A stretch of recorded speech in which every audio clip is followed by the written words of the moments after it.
శ్రోతలకు నా హృదయపూర్వక నమస్కారములు. మన శ్రోతలలో నాకు తెలిసినటువంటి ఒక మిత్రుడు, అంటే చిరకాల మిత్రుడు, ఎప్పటి నుంచో తెలిసిన ఆయన.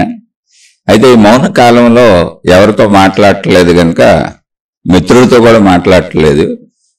ఆయన ఈ శీర్షికలు వింటూ ఒక ప్రశ్నను పంపారు. మీరు మొదటి నుంచి మా కోసం చెబుతున్న శీర్షికలు వింటున్నాము, ఎంత వింటున్నా ఆత్మజ్ఞానము అంటే అనంత ఆత్మశక్తి అనే విషయానికి చేరుకోవడానికి, అంటే విషయం అర్థమవుతుంది శీర్షికలు చెబుతుండే, కానీ అక్కడ మా మానసిక స్థితిలో చేరుకోవటానికి కొంచెం కన్ఫ్యూజన్గా అనిపిస్తుంది. ఏంటి ఆ కన్ఫ్యూజన్ అనేదాన్ని ఆయన రాశారు.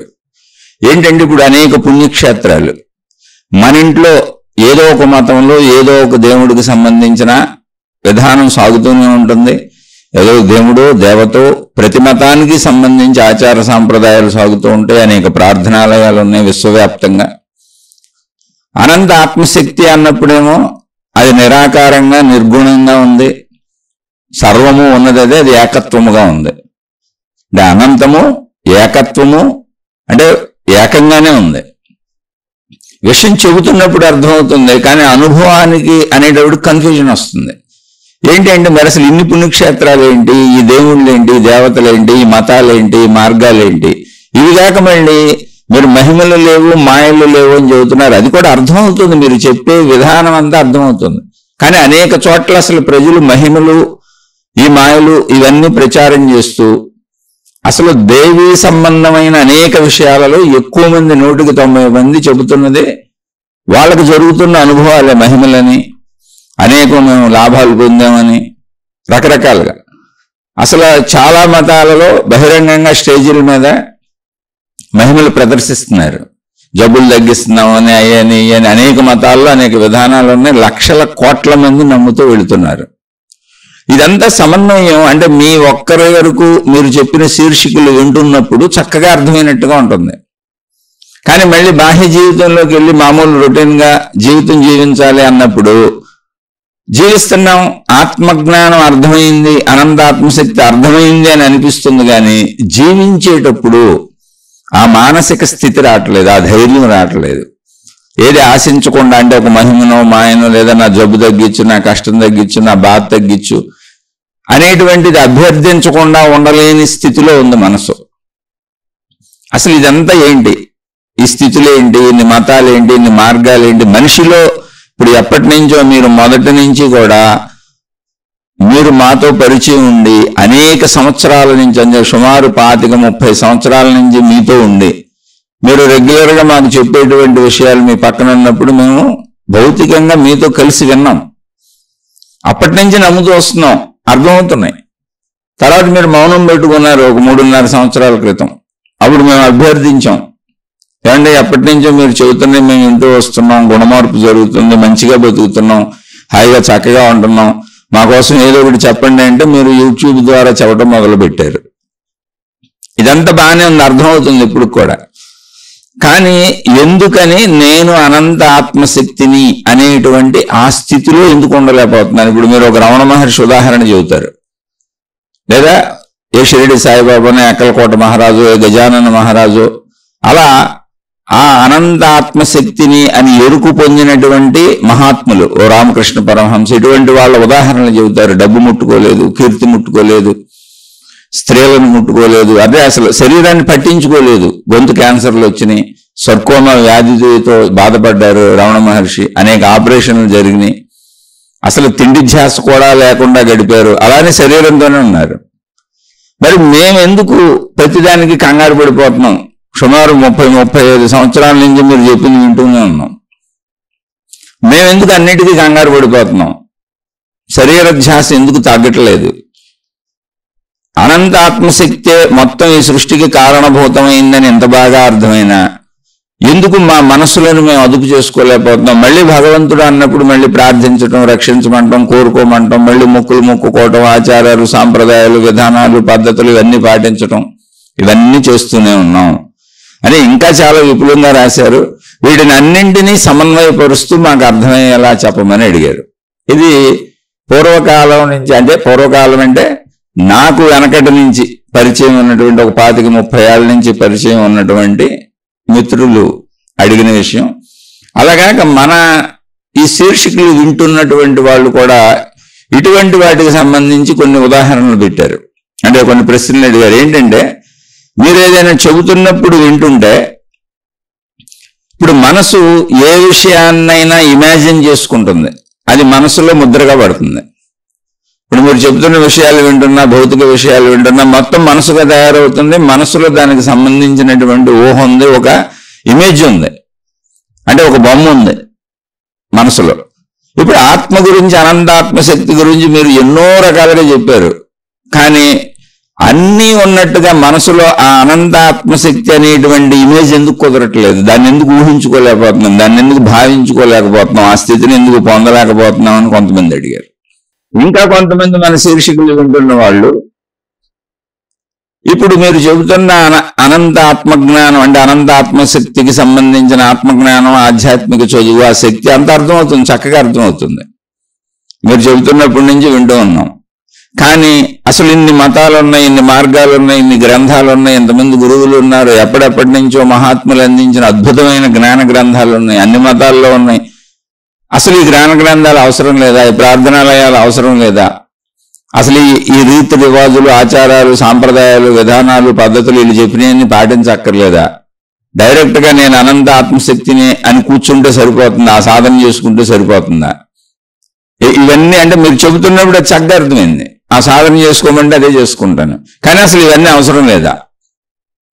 ఇలా వీరు కొన్ని సందేహాలు వెలిపించారు. అంటే వీళ్ళందరూ కూడా చాలా పెద్ద పెద్ద ఉత్తరాలు రాశారు. నేను క్లుప్తంగా మీకు అర్థం అవడానికి చెబుతున్నా. ఇవన్నీ కూడా మనకు పనికొచ్చే అంశాలే. ఇలాంటి ప్రశ్నలు ఎన్నో ఉన్నాయి, ఎన్నెన్నో ప్రశ్నలు ఉన్నాయి. నేను ఒక్కొక్కసారి ఆ ప్రశ్నలు చదవటం కూడా కుదరదు. ఎందుకంటే ఒక సందేహాలుగా, వాళ్ళ సొంత భావాలుగా, అన్ని కలగపులగంగా క్లారిటీగా అడగలేకపోతా ఉంటారు పాపం కొంతమంది. అందుకని అవన్నీ చదివి విని వాటిని దృష్టిలో పెట్టుకొని నేను శీర్షికలు చెబుతూ ఉంటాను. ఇప్పుడు ఈ శీర్షికలు చెప్పేది ఏదైనా ఒకటి గుర్తుపెట్టుకోండి. నాకేదో తెలుసు, పండితుణ్ణి, నేను ఇవన్నీ గ్రహించేశాను, అనుభవం పొందేశాను, చదివేశాను, నాకన్నీ తెలుసు అని అస్సలు చెప్పట్లేదు నేను. అసలు మళ్ళీ గుర్తుపెట్టుకోండి, నేనే కాదు, అంటే నా వరకు అయితే నేను సామాన్యుణ్ణి, నేనే కాదు, మీరు మహాత్ములు, దేవుళ్ళు, దైవావతారులు, గురువులు, స్వాములు, ఏ పేరులతోనే పిలుచుకోండి, ఎంత గొప్ప వాళ్ళనైనా తీసుకోండి, వెనకటి నుంచి ఉన్న అవతార పరంపరనైనా తీసుకోండి, ఎవరైనా సరే భూమి మీద ఉన్నటువంటి మానవుల గురించి మాత్రమే మాట్లాడారు తప్ప విశ్వం గురించి ఎవరు చెప్పలేదు. అసలు ఎన్ని లక్షల కోట్ల గ్రహాలు ఉన్నాయో ఎవరికి తెలియదు, దాని గురించి ఎవరు మాట్లాడలేదు. అసలు వాటి మీద జీవరాశి ఉందో లేదో కూడా తెలియదు. అనంత ఆత్మశక్తి అన్నప్పుడు భూమి మీద మనం ఉంటున్నటువంటి చుట్టూ వాతావరణంలో, మనతో ఉన్న అన్ని చోట్ల గ్రహించుకుంటూ వెళితే, తరిచి చూసుకుంటూ పరిశీలించుకుంటూ వెళితే ఆఖరికి తేలింది ఏంటంటే ఉన్నది ఒకటే శక్తి అని. ఇది ఆఖరికి తేలడానికి అంటే ఎన్నిసార్లు ఎంత తరిచి చూసుకుంటూ వెళ్ళారో, ఎన్ని సంవత్సరాలు పెట్టిందో, జీవితకాలాలు పెట్టిందో, దాన్నే తపస్సు అన్నారు. అప్పుడు తేలింది ఏంటంటే ఉన్నది ఒకటే ఆత్మశక్తి. అది ఆత్మశక్తికి అంటే ఉన్నది ఏదో ఒక శక్తి, అసలు ఉన్నది ఏదో ఒకటి, దాన్ని అర్థం చేసుకోండి. అది ఏకంగా ఉంది. ఇప్పుడు దాన్ని ఏమని పిలవాలి? శక్తి అన్నారు. శక్తి అంటే మనకు అర్థం అవడానికి అక్కడ ఏమీ లేదు అని శూన్యం కాదు, అక్కడ ఉన్నది. శక్తి అన్నప్పుడు భావన ఏంటి? దాని లక్షణాలు చెప్పారు. దానిలో చైతన్యము, కదలిక ఉంటుంది, అది శక్తి.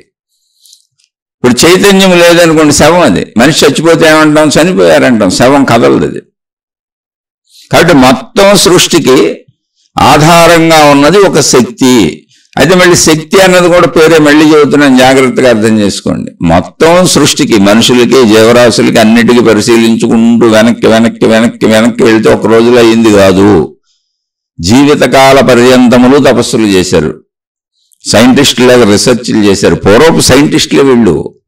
అయితే అప్పుడు సైంటిస్టులు అనే పేరు లేదు. ఇప్పుడు నాగరికత పెరిగి, చదువు పెరిగి మనం సైన్స్ని విడదీసుకున్నాం.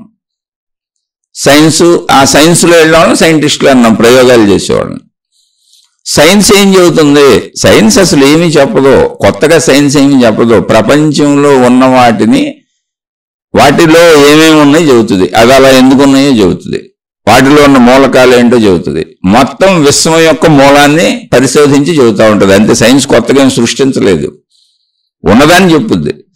సైన్స్ కూడా ఏం చెప్పింది పరిశీలించుకుంటూ వెళ్తే సైన్స్ పరిధిలో సైన్స్కి అర్థమైనంతలో వాళ్ళు కూడా మనుషులే కాదు, సైన్స్ సైంటిస్టులు.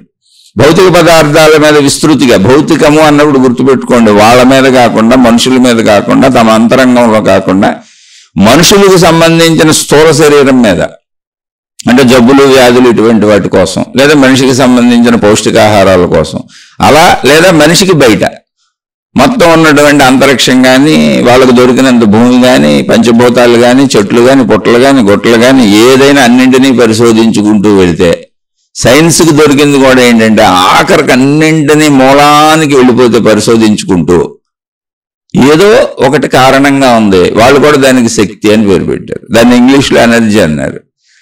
అంటే ఇప్పుడు మనం శక్తి అంటున్నాం అంటే అర్థం ఏంటి? అక్కడ ఏమీ లేని శూన్యత కాదు, అది శూన్యతలా కనపడుతుంది, అనిపిస్తుంది, లేదనిపిస్తుంది, కానీ శక్తి ఉంది అని. శక్తి ఎలా ఉంది? కనపడదు, వినపడదు, అసలు పంచేంద్రియాలకు అందదు. ఎవరికి? మనిషికి. మాట్లాడుకునేది మనుషులమే కాబట్టి అప్పుడు మనకు అందదని చెప్పుకోవాలి.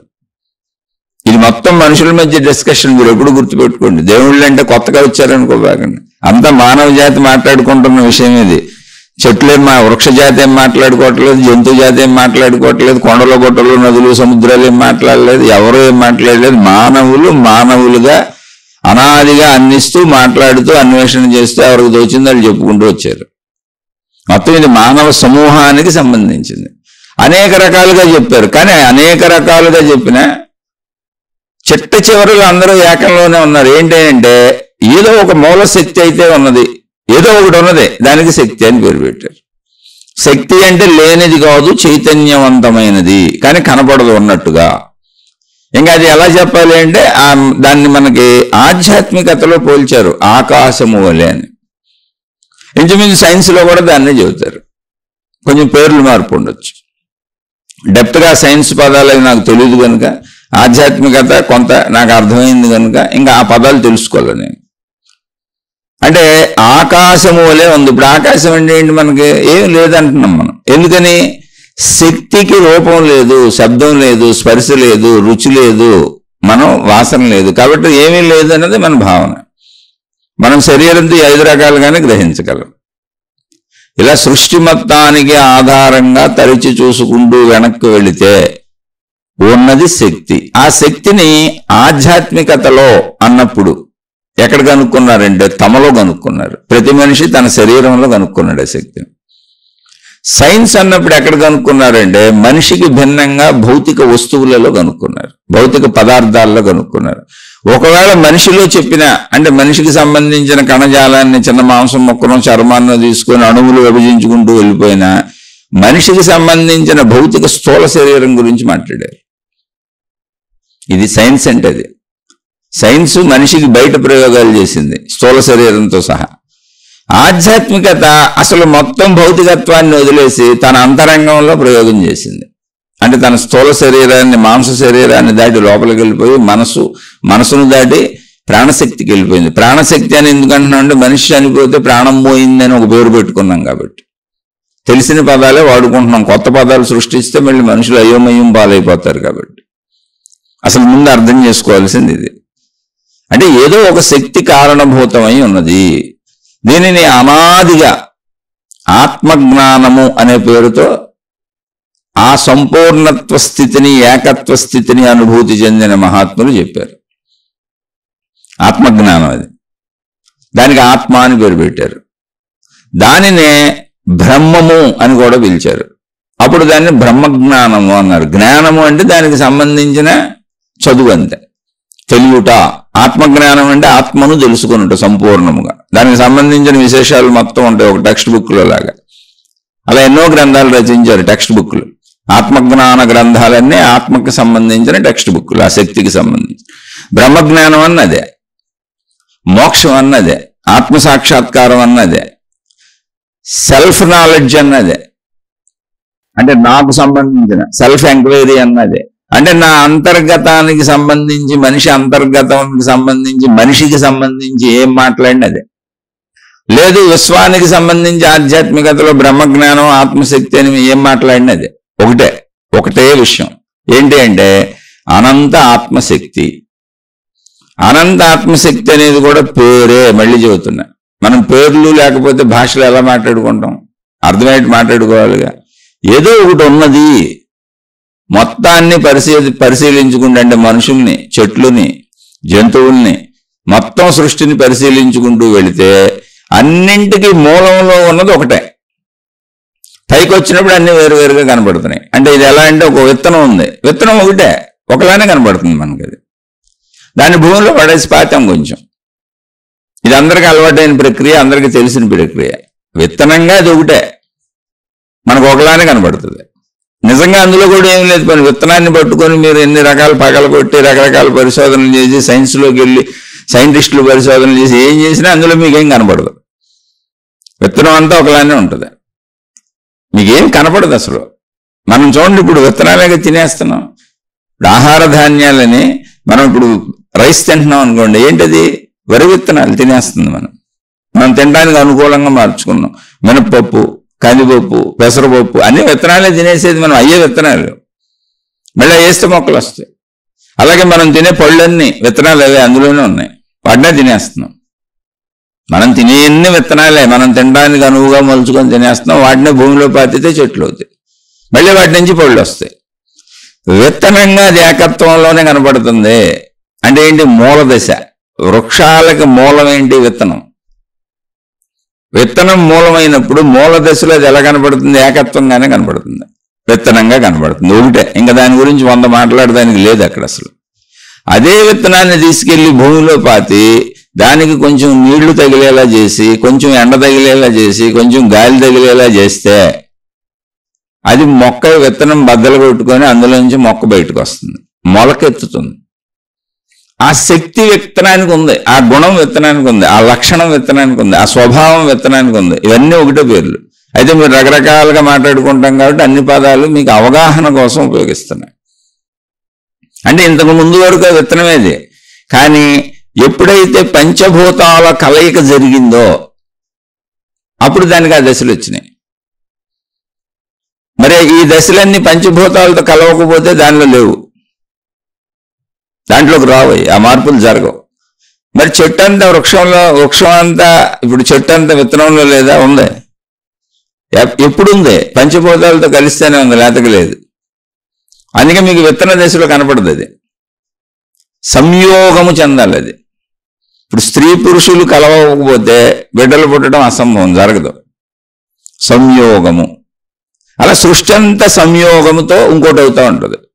ఆ సంయోగముతో ఇంకోటి అవటం అనే కలయికలు ఉన్నాయే, ఆ కలయికే చైతన్యం అనే కదలిక. సృష్టి అంతా కదులుతూ ఉంటుంది, తనతో తానే కలుస్తూ ఉంటుంది, తానే అనేకమైపోతూ ఉంటుంది. ఇది స్టార్టింగ్లో ఎవరికి అర్థం కాదు. అలా చెప్పినప్పుడు అనంతాత్మశక్తి అన్నప్పుడు స్టార్టింగ్లో అర్థం కాదు, అందుకే గజిబిజి వస్తుంది. ఎంత విన్నా అర్థమైనట్టు అనిపించినా ఆచరణాత్మక అనుభవం పొందడానికి గజిబిజిగా అనిపిస్తుంది. అందుకని అసలు ఈ ప్రశ్నలు ఇంకా రకరకాలుగా అడుగుతూ ఉంటారు. దీనికి సమాధానం ఏంటంటే, వీలున్నంత ఇలా చెబుతూనే ఉంటాను, మీరు వింటూనే ఉంటారు. అలా అర్థం చేసుకుంటూ మన మేధస్సులోంచే మనకు ఆన్సర్లు వస్తూ ఉంటాయి. కొద్దిగా అర్థమవుతూ ఉంటుంది, కొద్దిగా అనుభవం అవుతూ ఉంటుంది, జరుగుతుంది అది. అయితే ఈ లోపల మథనం జరుగుతూ ఉంటుంది, మన కెపాసిటీని బట్టి అర్థమవుతూ ఉంటుంది. మన జీవితం ఒక పక్క మళ్ళీ భౌతిక జీవితం జీవించాలి, శరీరం ఉంది, దానికి అన్ని సమకూర్చుకోవాలి, అన్ని కాంబినేషన్లు వెళ్తూ ఉంటుంది. అందుకని తొందరపడిపోకండి, అర్థం అవ్వలేదు లేదా ఏదో బోల్డు వింటున్నాం, సంవత్సరాల నుంచి వింటున్నాం, అనుభవం లేదు అనుకోపాకండి. అది హఠాత్తుగా అయ్యేది కాదు, మెరుపు వచ్చి మెరిసినట్టుగా పిడుగు పడిపోయినట్టుగా జరిగేది కాదు. మొక్క ఎదిగినట్టుగా, మనిషి ఎదిగినట్టుగా ఒక ప్రాసెస్లో జరుగుతూనే ఉంది. లోపల ఒక రోజుకు పూర్తి అవుతుంది. పూర్తయితే మోక్షం అంటారు, పూర్తయితే ఆత్మ సాక్షాత్కారం అంటారు, పూర్తయినప్పుడు జ్ఞాని అని పిలుస్తారు. ఇప్పుడు జ్ఞాన ప్రక్రియ జరుగుతుంది, కొద్దిగా తెలుస్తుంది. మొక్క కొద్దిగా అలా విత్తనం నుంచి కొద్దిగా విత్తనాన్ని చీల్చుకొని మొలకెత్తి కొద్దిగా అలా చీల్చుకుంటూ భూమిపైకి వచ్చి అక్కడి నుంచి మళ్ళీ పంచభూతాలని నిరంతరం గ్రహిస్తూ కొద్దిగా ఎలా ఎదుగుతుందో మనిషి తల్లి కడుపులో ఎలా కొద్ది కొద్దిగా తయారయ్యి పిండం రూపుదిద్దుకొని 9 నెలలైనాక బయటకు వచ్చి అక్కడి నుంచి కొద్ది కొద్దిగా ఎదుగుతూ 100 సంవత్సరాల జీవితం నిరంతర మార్పులతో ఎలా జీవిస్తాడో,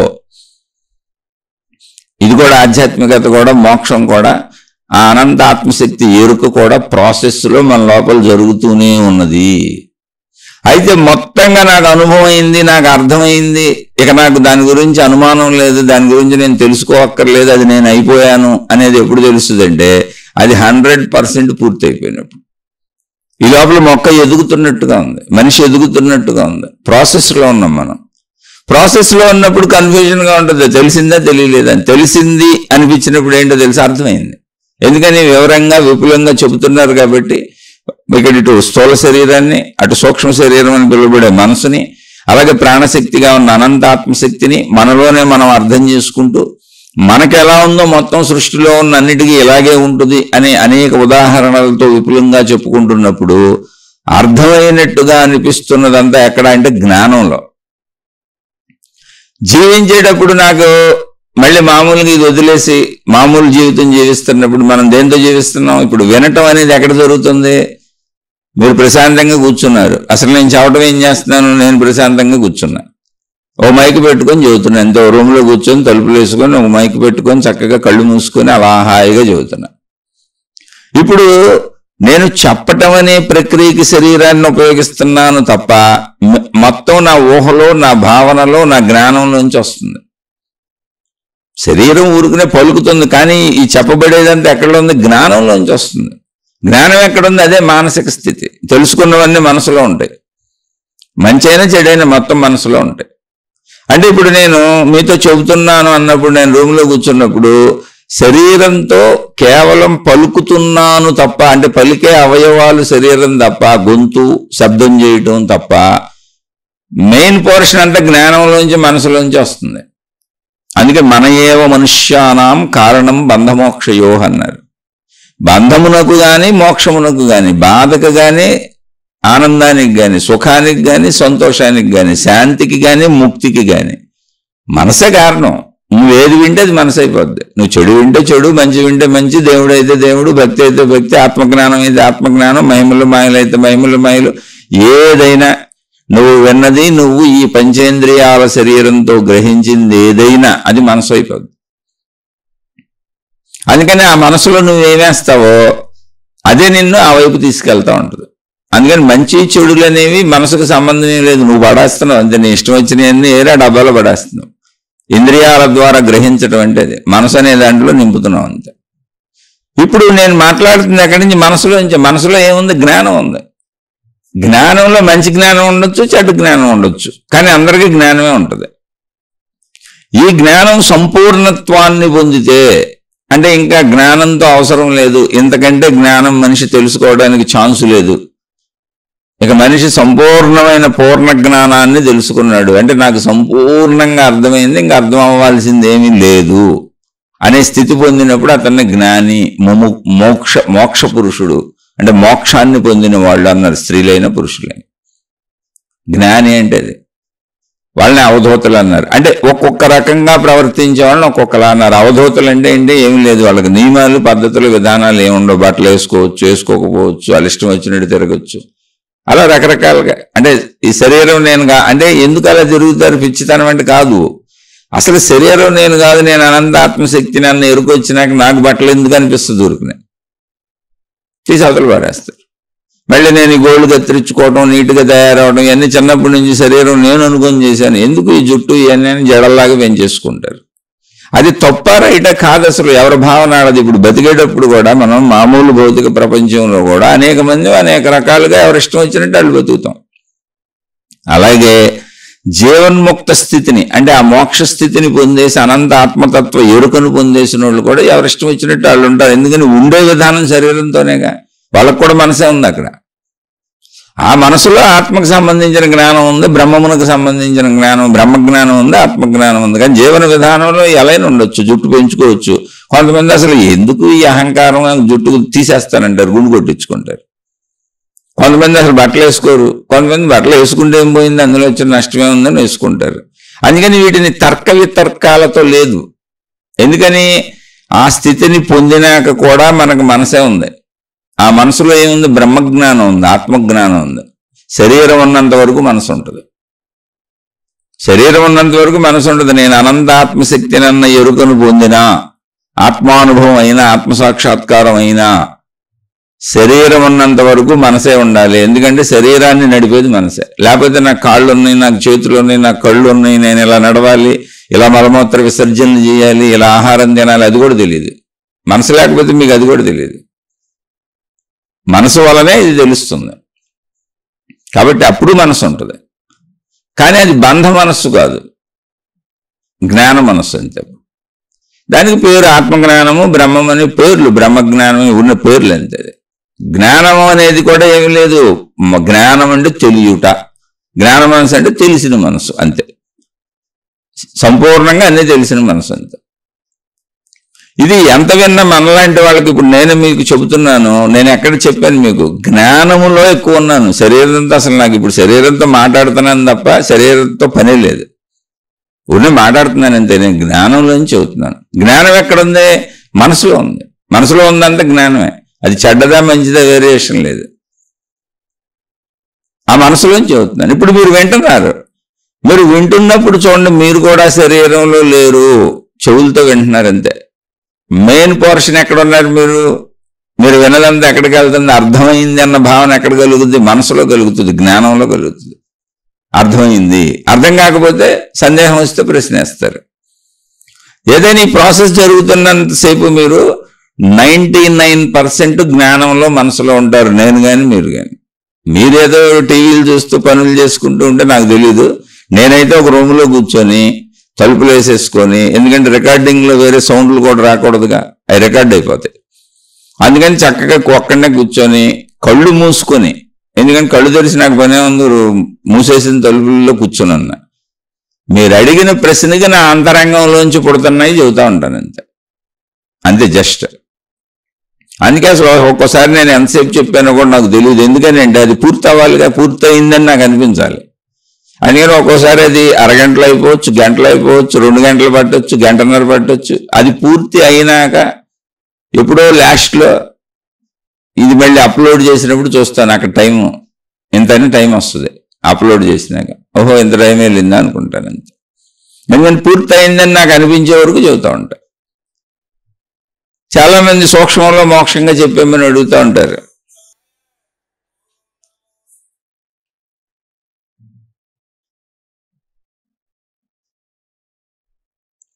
చాలా మంది సూక్ష్మంలో మోక్షంగా చెప్పేమని అడుగుతూ ఉంటారు. 10 నిమిషాలు, 15 నిమిషాలు, 20 నిమిషాలు, అలా చాలా ఉంటాయి. అవి బోల్డ్ మంది బోల్డ్ చేస్తున్నారు, సరదాయి. లేదా ఏదో మోటివేషనల్ స్పీకర్స్ చిన్నగా ఒక విషయం తీసుకొని ఒక 5 పాయింట్లు 10 పాయింట్లు. అది కాదు. ఇది ఆధ్యాత్మిక చదువు, ఆత్మజ్ఞాన చదువు. ఇది చదువుకుంటా పోవటం అంతే. ఇంట్రెస్ట్ ఉంటే వినటం, లేకపోతే మానేయటం. ఎందుకంటే చెబుతున్న నాకు అసలు కళ్ళు మూసుకు చెబుతూ ఉంటాను. ఎంతసేపు చెప్పాను, ఎంతసేపు అయిందో నాకు తెలీదు. ఆ భావాలు ఉత్పన్నమయ్యి నాది సంపూర్ణమైంది, ఇక్కడ వరకు బాగానే చెప్పాను, పూర్తి చేశానని నాకు అనిపించింది అనుకోండి, అప్పుడు భావాలు అయిపోతాయి. ప్లస్ ఇది ఆధ్యాత్మిక చదువు. సూక్ష్మంలో మోక్షం రాదు. ఎందుకు రాదు అని అంత చక్కగా చెబుతున్నానంటే, 35 ఏళ్ల నుంచి అసలు ఎన్ని గ్రంథాలు చదివానో, అసలు ఎన్నో చదివాను. ఎంతో మంది మహాత్ములు వింటూనే ఉంటాను. ఇప్పుడు కూడా అప్పటి నుంచి వింటానే ఉన్నాను. ఎన్నో విన్నాను, ఎన్నో చదివాను, ఎంతోమంది చెప్పి చూశాను. అన్ని మతాల గ్రంథాలను ఇంచుమించు నాకు అది దొరికినంతలో టచ్ చేశానంటే దొరికినంతలో. మరి నాకు అనుభవం రాలేదు కానీ ఖచ్చితంగా అనుభవం వస్తుందని నాకు తెలుసు. ఆ నమ్మకం ఉంది. ఎందుకనంటే నాలో వస్తున్న మార్పులు నాకు తెలుస్తున్నాయి. అందుకే చెప్పాను, చెట్టు ఎదిగినట్టుగా, మనిషి ఎదిగినట్టుగా ఒక ఎదుగుదల అనే ప్రాసెస్ జీవితంలో ఎలా ఉందో అలాగే జ్ఞాన ఎదుగుదల కూడా జరుగుతుంది. ఆ చెట్టు ఎదగటం అనేది ఒక సంపూర్ణత్వం అయిపోయింది. ఒక మనిషి ఉన్నాడు, ఇప్పుడు మాతృగర్భంలోంచి బయటకు వచ్చాడు. మాతృగర్భంలో 9 నెలలు ఉంటారనుకున్నాగా, అక్కడి నుంచి బయటకు వచ్చి మరణము చిట్ట నిమిషం వరకు, మరణం సంభవించే వరకు అనుభవాలు పొందుతానే ఉంటారు. అవన్నీ మనసుగా వెళ్తానే ఉంటాయి. మరణంతో జీవితం పూర్తయిపోయింది. ఇంకా ఆ జీవి లేడు ఇక్కడ. అదేంటి? స్థూల శరీరంగా. అంటే జీవితము అనే దానికి సృష్టి ఇచ్చినటువంటి సంపూర్ణత అది. మరణం సంపూర్ణత్వం, అంతే తప్ప మరణం భయం కాదు. ఒక లేనిది భూమి మీదకి వచ్చింది, అదేగా జననం. మనం ఇంతకుముందు లేము, ఒక లేనిది భూమి మీదకి వచ్చింది, అది జననం. అది ఉన్నట్టుగా భూమి మీద సాగుతూ వెళ్ళింది. ఎలా సాగింది మీరు గమనించండి. ఎప్పుడు కూడా పంచభూతాల కలయికతో నిరంతర సంయోగం. సంయోగం అంటే స్త్రీ పురుషులు కలవటం కాదు, అది ఒక్కటే సంయోగం కాదు, నిరంతర సంయోగం. గాలితో కలుస్తున్నాం, నీటితో కలుస్తున్నాం, వాతావరణంతో కలుస్తున్నాం, భూమి మీద ఉన్న అన్నిటినీ అనుభవిస్తున్నాం, ఆహార పదార్థాలతో కలుస్తున్నాం. నిరంతర సంయోగమే జీవితం. అసలు సంయోగం లేకుండా జీవితం ఉండదు. ఇలా నిరంతర సంయోగం, అన్నిటితో కలవటం కలవటం కలవటం కలవటం, అలా కలుస్తూ తాను ఎదగటం, జ్ఞానపరంగా ఎదగటం, శరీరపరంగా ఎదగటం, నేను నేను అనుకుంటూ అలా సాగుతూ ఉంటది. కానీ మొత్తంగా జరుగుతుంది ఏంటి? సంయోగములు, కలయికలు. ఈ కలయికలు జరిగేటువంటి స్థితి ఒక చోట పూర్తయిపోద్ది, అది మరణం. ఇంకా సంయోగం చెందడానికి దాంట్లో ఏముండదు, అక్కడ శక్తి ఉండదు. అదే మరణం అన్నాం. అంటే లేని ప్రదేశం నుంచి ఒకటి వచ్చింది జననం అన్నాం. అది ఇక్కడ అన్నింటితో సంయోగం చెందుతూ ఉండి మళ్ళీ లేని ప్రదేశానికి వెళ్ళిపోయింది, దాన్ని మరణం అన్నాం. లేని చోట నుంచి వచ్చి లేని చోటకి వెళ్ళిపోయింది. అది అర్థమైతే ఆధ్యాత్మికతలో మరణ భయం ఉండదు అసలు. అది అర్థమయ్యేలా చెప్పడానికే ఏర్పాటు చేయబడింది ఆధ్యాత్మిక చదువు, ఆత్మజ్ఞాన చదువు. అది అర్థం అవ్వాలంటే అనంత ఆత్మశక్తి అర్థం అవ్వాలి. లేని చోట నుంచి ఎట్లా వచ్చింది అంటే, లేని చోట నుంచి వచ్చింది అని మనం అంటున్నప్పుడు మనకు తెలియని చోటు నుంచి, మనం లేదనుకుంటున్న చోటు నుంచి, ఓ శూన్యం నుంచి, ఓ ఖాళీ నుంచి. ఆ శూన్యం ఖాళీనే శక్తి, అనంత ఆత్మశక్తి. శూన్యము ఖాళీ అంటే అక్కడ ఏమీ లేకపోవటం కాదు, ఆకాశ స్వరూపములో ఉన్నటువంటి అనంత ఏకత్వ శక్తి ఉంది. దాంట్లోంచి ఉద్భవిస్తున్నాయి, దానిలోనే కలిసిపోతున్నాయి. ఇది స్టోరీ. దీన్ని జాగ్రత్తగా కొద్ది కొద్దిగా అర్థం చేసుకుంటూ వెళ్ళాలి. హఠాత్ పరిణామం కాదు అది. మొక్క ఎదుగుదలవలే, మనిషి ఎదుగుదలవలే. ఇప్పుడు మనిషికి 100 సంవత్సరాలు ఆయువు అన్నారు. అలా మొక్కలకు ఒక ఆయువు ఉంది, జంతువులకు ఒక ఆయువు ఉంది. ఆ ఆయువు అంటే ఏంటి? జననము నుంచి మరణం వరకు ఆ ఆయువు అనేది అది. అంటే మధ్యలో కాలాన్ని ఏమంటాం? జీవితం అంటాం. అంటే జీవితం అంతా సంయోగాలు జరుగుతూ ఉంటాయి. చూడండి, సంయోగములు. అసలు జీవితం ఎలా వచ్చింది? ముందుకెళ్ళి ఆలోచిస్తే పుట్టుక అనేది ఎలా ఏర్పడిందంటే సంయోగముల వల్లనే పుట్టుక ఏర్పడుతుంది. స్త్రీ పురుషులు కలిస్తే ఆ సంయోగం వలన మనుషులు వస్తారు. జంతువుల్లో ఆ సంయోగం వలన జంతువులు వస్తాయి, ఏ జాతిలో ఆ జాతి. వృక్షములు, విత్తనాలు పంచభూత సంయోగము వలన వృక్షాలు వస్తాయి. మొత్తం సంయోగమే. అసలు సంయోగం లేకుండా ఏం లేదు ఇక్కడ. సృష్టి అంతా సంయోగమయం. అయితే ఈ సంయోగము జరుగుతున్న ప్రక్రియ మనకి విశ్వంలో, సృష్టిలో సంయోగం వల్ల కనపడుతుంది, విభిన్నత వలన. ఎందుకని మనం శరీర భావంలో ఉన్నాం కంటే ఇప్పుడు అదే మాట్లాడుకోవాలి. అది సత్యమే, మనకు అనిపిస్తున్నవన్నీ సత్యమే. కానీ సత్యం తెలుసుకున్న మహాత్ములు చెప్పింది ఏంటంటే, అసలు ఈ సంయోగము అనేది ఏకత్వంలోనే జరుగుతుంది, దాని కదలిక అంతే. అదే అనంత ఆత్మశక్తి. ఎందుకంటే అలా సంయోగం జరగాలి, ఎందుకంటే అలా కదలాలి అంటే, అసలు కదలటం అనేది దాని లక్షణము, చైతన్య లక్షణము. అది తనకు భిన్నంగా ఎక్కడ కదలటలా, తనలో తాను కదులుతుంది. ఇప్పుడు మనం చూడండి, మనిషి బతికున్నాడు అంటే అర్థం ఏంటి? కదులుతూ ఉంటాడు ఎప్పుడు. ఇప్పుడు గాఢ నిద్రలోకి వెళ్ళిపోయాడు, చచ్చిపోయాడా? లేదా, కదులుతూనే ఉన్నాడు. ఊపిరి పీల్చుకుంటున్నాడు, పొట్ట పైకి కిందకి దిగుతూ ఉంటుంది, లోపల గుండు కొట్టుకుంటూ ఉంటుంది, మెయిన్ అవయవాలన్నీ పనిచేస్తూనే ఉంటుంది. అంటే ఏంటి? కదలిక ఉంటుంది. ఇప్పుడు కదలిక శక్తి యొక్క లక్షణము, గుణము, స్వభావము. అందుకని ఇప్పుడు మనం సృష్టిలో ఏం చూసినా పంచభూతాలు అన్నాం అనుకోండి, పంచభూతాలు దాని లక్షణాలు, స్వభావం అంతే. అర్థం అవడానికి మీకు చెప్పారు, ఊరికనే విడదీసి చెప్పారు. అలాగే మళ్ళీ పంచభూతాల కలయిక చేత సృష్టి ఏర్పడుతుంది అన్నాం అనుకోండి, అసలు మొదటి కదలికే అన్నిటికీ కారణం. అన్ని దానిలోనే కదులుతున్నాయి. సృష్టి విడిగా లేదు, పంచభూతాలు విడిగా లేవు, జీవులు విడిగా లేవు. ఇప్పుడు మనం ఉన్నాం, మనందరం భూమిలో ఉన్నాం. మనం విడివిడిగా మనకు అనిపిస్తుంది, కానీ మనందరం భూమి అనే గ్రహంలో ఉన్నాం. మనందరం ఆకాశంలో కలిసే ఉన్నాం. అసలు ఆకాశం భిన్నంగా లేదు, చైతన్యం అనే ఆకాశంలోనే ఉన్నాం. నీళ్లలో చేపలవలే, నీటిలో చేపలు మేము నీళ్ళలో ఉన్నామని అనుకోవయ్యి. ఎందుకని? వాటి శరీర నిర్మాణానికి నీరు వాటికి ఆకాశం వల్లే కనబడుతుంది. అది నీరని, అది ఘన పదార్థం అని చేపలు భావిస్తే నీటిలో ఈతలేవు, అయ్యి నీటిలో బతకలేవు అసలు. అడ్డుపడుతున్నట్టు కనిపిస్తుంది వాటికి కాదు. వాటి శరీర నిర్మాణం ఎలా ఉందంటే, నీరు మనకి ఆకాశం ఎలా కనబడుతుందో, మానవులకి జంతువులకి ఆకాశం ఎలా కనబడుతుందో అలా చేపలకి నీరు కనబడుతుంది. దాని శరీర నిర్మాణం అది. అది బతకడానికంటే మనుషులు జంతువులు బతకడానికి భూమి మీద మనకు ఆక్సిజన్ ఎలా దొరుకుతుందో, గాలి ఎలా దొరుకుతుందో, నీటిలో దానికి దొరుకుతుంది. అది బతకడానికి నీటిలో ఉన్న వాయువు దానికి ప్రాణవాయువుగా సరిపోయింది. అది సృష్టికి సంబంధించిన విషయం. ఏర్పాటు అలా జరిగింది. చేప ఎందుకు ఉంది, మనిషి ఎందుకు ఉన్నాడు, జంతువు ఎందుకు ఉంది, చెట్టు ఎందుకు ఉంది అడగండి. అసలు ఇవన్నీ ఎలా ఏర్పడినవని అసలు అడగండి. సృష్టి గూర్చిన సంపూర్ణ వివరాలు ఎప్పటికీ ఎవరూ చెప్పలేరు. అసలు ఆ ప్రయత్నం చేయకుండా అది వృధా ప్రయాస, జీవితాన్ని వ్యర్థపరుచుకోవటం అవుద్ది. ఎవరేం చెప్పినా అది కాంట్రవర్సీగానే ఉంటుంది. దానికి విభిన్నంగా ఇంకోళ్ళు మళ్ళీ వచ్చి చెబుతూనే ఉంటారు. ఎప్పటికీ ఈ సృష్టి రహస్యాన్ని ఎవరూ తెలుసుకోలేరు. ఎందుకో తెలుసా? ఎందుకు తెలుసుకోలేరు అంటే, అది నేనే అయినప్పుడు అసలు తెలుసుకునేవాడు ఆవిడ. ఒకవేళ తెలుసుకుంటూ వెళ్తే ఏమవుతుంది? ఒకవేళ తెలుసుకుంటూ వెళ్ళాను అనుకోండి, ఏమవుతుంది?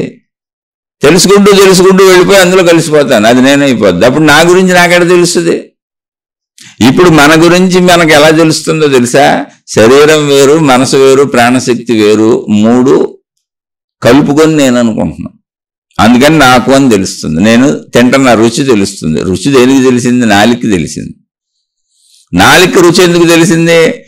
నాలికలో ప్రాణశక్తి ప్రసారం జరుగుతుంది. అందుకని నాలుక రుచి తెలుసుకుంటుంది. ప్రాణశక్తి లేని మనిషి మీద మీరు నాలుక మీద ఇంత కారం వేసి ఇంత ఉప్పు వేసి రుచి అంటూ చెప్పమని చెప్పలేడు. అంటే ఇప్పుడు నాలుక ద్వారా రుచి దేనికి తెలిసింది? ప్రాణశక్తికి తెలిసింది. ప్రాణశక్తికి రుచి తెలియటం అనేది జరిగినప్పుడు దాని పేరు మనసు.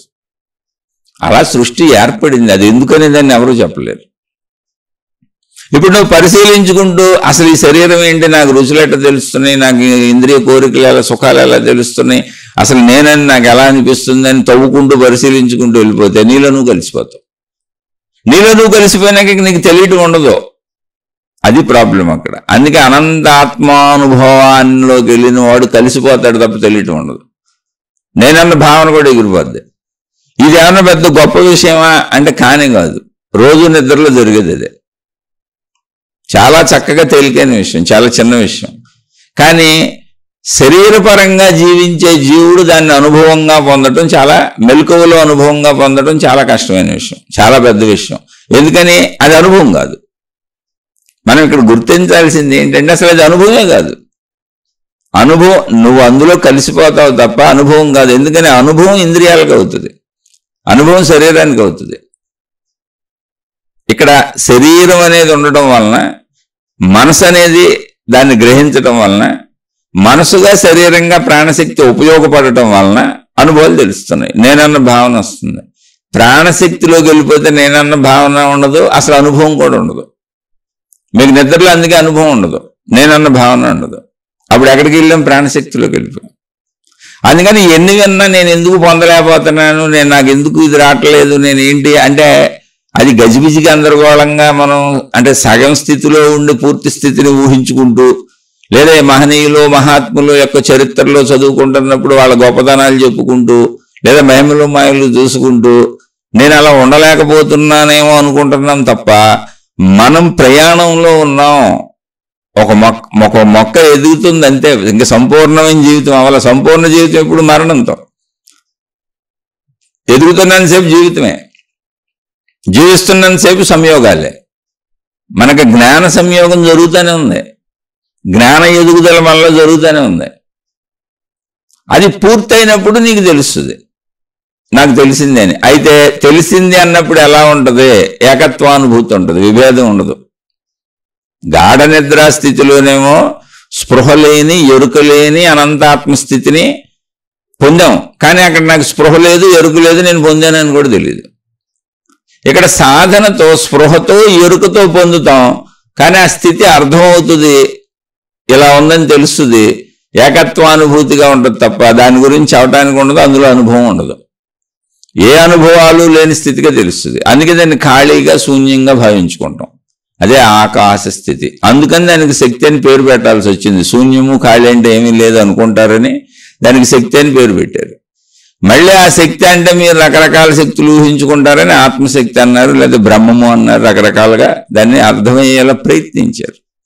ఇప్పుడు ఒరిజినల్గా మన శరీరంలో మనం చూసుకున్నా జాగ్రత్తగా నన్ను నేను పరిశీలించుకుంటూ వెళితే ఏంటి జాగ్రత్తగా? ఏం లేదు అసలు. ఈ శరీరం నేనేంటి, నాకు తింటే తెలియటం ఏంటి, చూశాను బాగుందనిపిస్తుంది, బాగోలేదనిపిస్తుంది, విన్నాను బాగుందనిపిస్తుంది, బాగోలేదనిపిస్తుంది, పంచేంద్రియాల ద్వారా గ్రహించినవన్నీ బాగున్నాయి అనిపిస్తుంది, బాగోలేదనిపిస్తుంది, నొప్పి తెలుస్తుంది, ఆనందం తెలుస్తుంది, సుఖం తెలుస్తుంది, శాంతి తెలుస్తుంది, సంతోషం తెలుస్తుంది.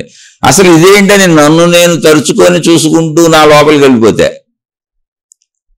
నన్ను నేను చూసుకుంటూ వెళ్ళిపోతే ఏమవుద్ది? ఇప్పుడు నన్ను నేను చూసుకుంటూ వెళ్ళిపోయాను అనుకోండి, ఒకసారి మనమే ఊహించుకోండి. ఇప్పుడు ఈ శరీరంకి ఎలా తెలుస్తుంది? నిద్రలో ఎందుకు తెలియట్లేదు అంటే మనసు లేదు. ఓహో, అంటే శరీరానికి ఇప్పుడు ఎలా తెలుస్తుంది? మెలకువలో మనసు ఉండబట్టి. ఓహో, మనసు అంటే ఏంటి? ఈ శరీరంతో నేను అనుభవించిన విషయాలు. ఓహో, మరి మనసుగా ఎందుకు అయింది? ఈ శరీరంతో నేను అనుభవించిన విషయాలు మనసు అవ్వకముందు ఏముంది అక్కడ? అసలు మనసు దేంతో ఉంది? మనసు అనేది ఏంటి అంటే ప్రాణశక్తి. బిడ్డ పుట్టినప్పుడు చాలాసార్లు చెప్పాను, బిడ్డ పుట్టినప్పుడు బిడ్డ శరీరం ఉంది, బిడ్డకి ప్రాణం ఉందండి. అక్కడి నుంచి బిడ్డ ఎదుగుదలలో శరీరంతో గ్రహించిన విషయాలన్నీ ప్రాణశక్తిలో ప్రింట్ అవుతున్నాయి. ప్రింట్ అయినంత వరకు ఉన్న భాగం మాత్రమే మనసు. దానికి భిన్నంగా విశ్వవ్యాప్త అనంత ప్రాణశక్తి ప్రశాంతంగా ఉంది, ప్రాణశక్తిలా ఉంది. దాన్ని ఆత్మశక్తి అంటే. మనసు అంటే ఏంటి? ఈ శరీరంతో నేను ప్రింట్ చేసుకున్న విషయాలు నావి, నేను అనుకుంటాను. అంటే ఇప్పుడు నేను నన్ను తరిచి చూసుకుంటూ లోపలికి వెళ్తే శరీరానికి అన్నీ తెలియాలి, నేనని భావన రావాలంటే మనసు ఉండాలి. ఎందుకని నిద్రలో మళ్ళీ నేనన్న భావన రావట్లా. నిద్రలో నాకు ఇంద్రియ సుఖాలేమీ అవసరంలా, కలగట్లా, అనిపించట్లా, అసలు నేనున్నానని అనిపించట్లా. నేను, నాది, నా వాళ్ళు సర్వం మర్చిపోయా. కాబట్టి నన్ను నేను పరిశీలించుకుంటూ వెళ్తే ఎక్కడికి వెళ్తాను? మనసులోకి వెళ్ళిపోతాను. ఓహో, శరీరం కంటే ముఖ్యమైనది మనసు, అది లేకపోతే నేను చచ్చని శవంతో సమానం, నిద్రలో అలాగే జరుగుతుంది కదా. పోనీ మనసు ఏంటి అని పరిశీలించుకుంటూ వెళ్ళిపోతే, ఇప్పుడు మనసును పరిశీలించుకుంటూ వెళ్తే ఏమున్నాయి మనసులో? ఈ శరీరంతో నేను అనుభవించిన విషయాలు, నేను, నాది, నా వాళ్ళు అన్నీ ఉన్నాయి. నాకు సంబంధించిన అన్నీ ఉన్నాయి అందులో. నాకు అంటే ఈ శరీరంతో నేను ప్రపంచం నుంచి పోగేసుకున్న సబ్జెక్టులు మొత్తం లోపల ఉంది. ఓర్ని ఇంతకీ నేను ప్రపంచం నుంచి గ్రహించినవన్నీ లోపల వేసుకుందా మనసు అంటేను? అవునంతేగా. మీరు పరిశీలించుకుంటే ఏముంది? అక్కడ ఏం లేదు. ఈ శరీరంతో గ్రహించినవి ఉన్నాయి. Okay, right. పోనీ గ్రహించినవన్నీ తీసేసి అవన్నీ మామూలు విషయాలుగా అనుభవాలుగా ఉన్నాయి, వాటిని తీసేసి అసలు ఈ మనసు ఇప్పుడు ఎక్కడుంది? ప్రాణశక్తిలో ప్రింట్ అయ్యి ఉంది. ఓహో, ఇప్పుడు మనం ప్రాణశక్తినే విషయాలతో కలిసినప్పుడు మనసు అంటున్నాం. అంటే నేను మనసు కాదు, నేను అనుకుంటున్న శరీరం కదలాలంటే మనసు ఉండాలి. అంటే ఇప్పుడు నేను శరీరం అన్నది నిజమైన ముఖ్యమైనది ఏంటి? మనసు. ఇలాంటి శరీరం కదలదు, అసలు కోమాలకు పోవడం నిద్రలో లాగా. మరి మనసుకు ఆధారం ఏంటి? ప్రాణశక్తి. ప్రాణశక్తిలో ప్రింట్ అయినాయి. అంటే ఇప్పుడు నేనెవరు? శరీరమా, మనసా, ప్రాణశక్తా? అలా నన్ను నేను చూసుకుంటూ వెళ్ళిపోతే నాలో నేను మునిగిపోయాను. ప్రాణశక్తిలో మునిగిపోయాను అనుకోండి, ఇప్పుడు అన్నిటికంటే మూలాధారం ఏమైపోయింది? ప్రాణశక్తి అయిపోయింది. ప్రాణశక్తి మనసుకు మూలం అయిపోయింది, ప్రాణశక్తి శరీరానికి మూలం అయిపోయింది. ప్రాణశక్తి లేకపోతే శరీరాన్ని కాల్చేస్తున్నారు, పూడి చేస్తున్నారు, మనకే తెలుసు. నేను లేను. ఎందుకు? నిద్రలోనే నేను లేను. ప్రాణశక్తి ఉన్నా కూడా ప్రాణశక్తిలోకి వెళ్ళిపోయింది, మనసు శరీరం నిద్రపోయింది. అంటే నన్ను నేను వెతుక్కుంటూ వెళ్తే ఎక్కడ పడ్డాను? నా ప్రాణశక్తి సాగరంలో పడిపోయాను. అప్పుడు నాకు చవటానికి ఏం లేదు, చవటానికి ఏం లేదు. నిద్రలో ఏం చెబుతారు? మీరేం భౌతికంగా సాధన చేస్తే ఏమవుద్ది? అది ఆల్రెడీ నిద్ర చెబుతుంది. మీరు తలబద్దలు కొట్టుకోబాకండి. వీటి కోసం ప్రాసెస్ జరుగుతుంది. నాకు అనుభవం రావట్లేదు, నాకేం జరగట్లేదు అని అనుకోబాకండి. జ్ఞాన సంయోగం జరుగుతూనే ఉంది, జ్ఞాన ఎదుగుదల జరుగుతూనే ఉంది. కానీ ఒక జీవితం వలె పుట్టిన మనిషికి 100 సంవత్సరాల మరణం అనే ఆయువు వచ్చే వరకు జీవితం సాగుతున్నట్టుగానే, ఒక చెట్టు మొత్తంగా పూర్తి జీవితం సాగుతున్నట్టుగానే అది ఎదుగుతూనే ఉంటుంది. అలాగే ఒక జంతువు అన్నింటికీ మరణంతో అది పూర్తవుతుంది. జీవితం అంటే ఏంటంటే ప్రాణంతో కలిపి సాగుతున్నటువంటి ఘన పదార్థం. అనేక సంయోగాలతో, ఒకటి కాదు, పంచభూత సంయోగాలు, అన్ని రకాల సంయోగాలతో. ఆ సంయోగాల నిర్ణయం ప్రకృతి చేసింది. ఇప్పుడు మనుషులు ఉన్నారనుకోండి, స్త్రీ పురుష సంయోగం ప్రకృతి చేసింది. జంతువులు ఉన్నాయనుకోండి, అవి స్త్రీ పురుష సంయోగం. అలాగే ఆహార పదార్థాలు పంచభూతాల్లో మొత్తం అన్నిటితో సంయోగం కుదరదు, మనిషికైనా జంతువులకైనా. వాటికి తగ్గ వాటితో సంయోగం, కానీ సంయోగమే జరుగుతుంది అక్కడ. ఇప్పుడు మనం మాట్లాడుకుంటున్న విషయం ఏంటి? ఆధ్యాత్మికత, ఆధ్యాత్మిక చదువు, ఈ జ్ఞానం, ఆత్మజ్ఞానం అనేది ఏంటి? జ్ఞాన సంయోగం, శక్తి సంయోగం. దానికి సంబంధించిందంతా కలుస్తున్నాం అంతే. ఈ కలిసిందంతా ఏమవుతుంది? మనసే అవుతుంది. ఏదైనా మనసే అవుతుంది. అయితే అది మనసులో ఇప్పుడు తెలుస్తున్నా నేను ఎందుకు అలా ఉండలేకపోతున్నానండి? ఉండేది శరీరంతో కదా. నువ్వు ఇప్పుడు మీతో నేను ఇన్ని మాట్లాడుతున్నాను, నోటితోనే మాట్లాడుతున్నా, జ్ఞానంలోంచి మాట్లాడుతున్నా, కానీ ఇది అవగానే నేను భోంచేయాలి. ఇప్పుడు ఇదేంటి ఎంత ఆత్మజ్ఞానం చెప్పాను, నేను సర్వవ్యాపిని, అనంతుణ్ణి, నాకు భోజనం ఎందుకు, నేను ఊపిరి పీల్చడం ఎందుకు, నాకు దాహం ఎందుకు, నాకు ఇవన్నీ ఎందుకు అన్నాను అనుకో, చచ్చి ఊరుకుంటాను. రేపు నుంచి అవడానికి కూడా ఉన్నాం. మీరు చేసినంత రేపు నుంచి వినడానికి కూడా మీరు ఉంటారు. నేను చెప్పాలన్నా మీరు వినాలన్నా మనకు శరీరాలే ఉండాలి. అందుకని అది పూర్తి అవుద్ది, ప్రక్రియ పూర్తి అవనే ఉన్నాయి. కంగారు పడకుండా ఎదుగుతున్నాం మనం. అందుకని శరీర భావంలోకి వచ్చినప్పుడు ఏమవుతుంది? మనం ఎంత మాట్లాడుకున్నా, ఎంత విన్నా, ఎంత తెలుసుకున్నా, శరీర భావంలోకి వచ్చేటప్పటికి మళ్ళీ దానికి తగ్గట్టే ఉండాలి. అది సంయోగాలు. మళ్ళీ దానికి ఏం చేయాలి? ఇప్పుడు ఆహారం ఇవ్వాలి, దానికి నీరు ఇవ్వాలి. ఇప్పుడు కూడా ఎందుకు చెప్పగలుగుతున్నాను? ఆహారం తిని కూర్చున్నాను కాబట్టి. ఆహారం తిని కూర్చోపోతే నేను చెప్పలేను, ఆహారం తిని కూర్చోపోతే మీరు వినలేరు. అంత ప్రాక్టికల్గా దాన్ని తెలుసుకోవాలి. అదే ఆధ్యాత్మిక చదువు అంది. అందుకే ఇక్కడ మాయల మహిమలు ఉండవంది. అలానే మన ప్రాక్టికల్గా మన జీవితంలో కనపడతానే ఉంది. అది మీకు నిద్రాస్థితితో పోలి చెబుతానే ఉన్నా. నేను చెప్పేది ఏంటి? సృష్టి ఏర్పాటే చేసింది అలా. అందుకని ఎంత మాట్లాడుకున్న శరీరంకి వచ్చేటప్పుడు దానికి తీర్చాల్సిందే. అలాగే ఏం తీరుస్తున్నామో, శరీరంతో గడుపుతున్నాము అంటే మనసు ఉండాల్సిందే. మనసు లేకపోతే శరీరంతో గడపలేము. మంచినీళ్ళు ఎలా తాగాలో కూడా తెలియదు. అసలు మంచినీళ్ళు అన్న స్పృహ కూడా ఉండదు. నిద్రలో ఏముంది? అదే జరుగుద్ది ఇప్పుడు మనసు లేకపోతే.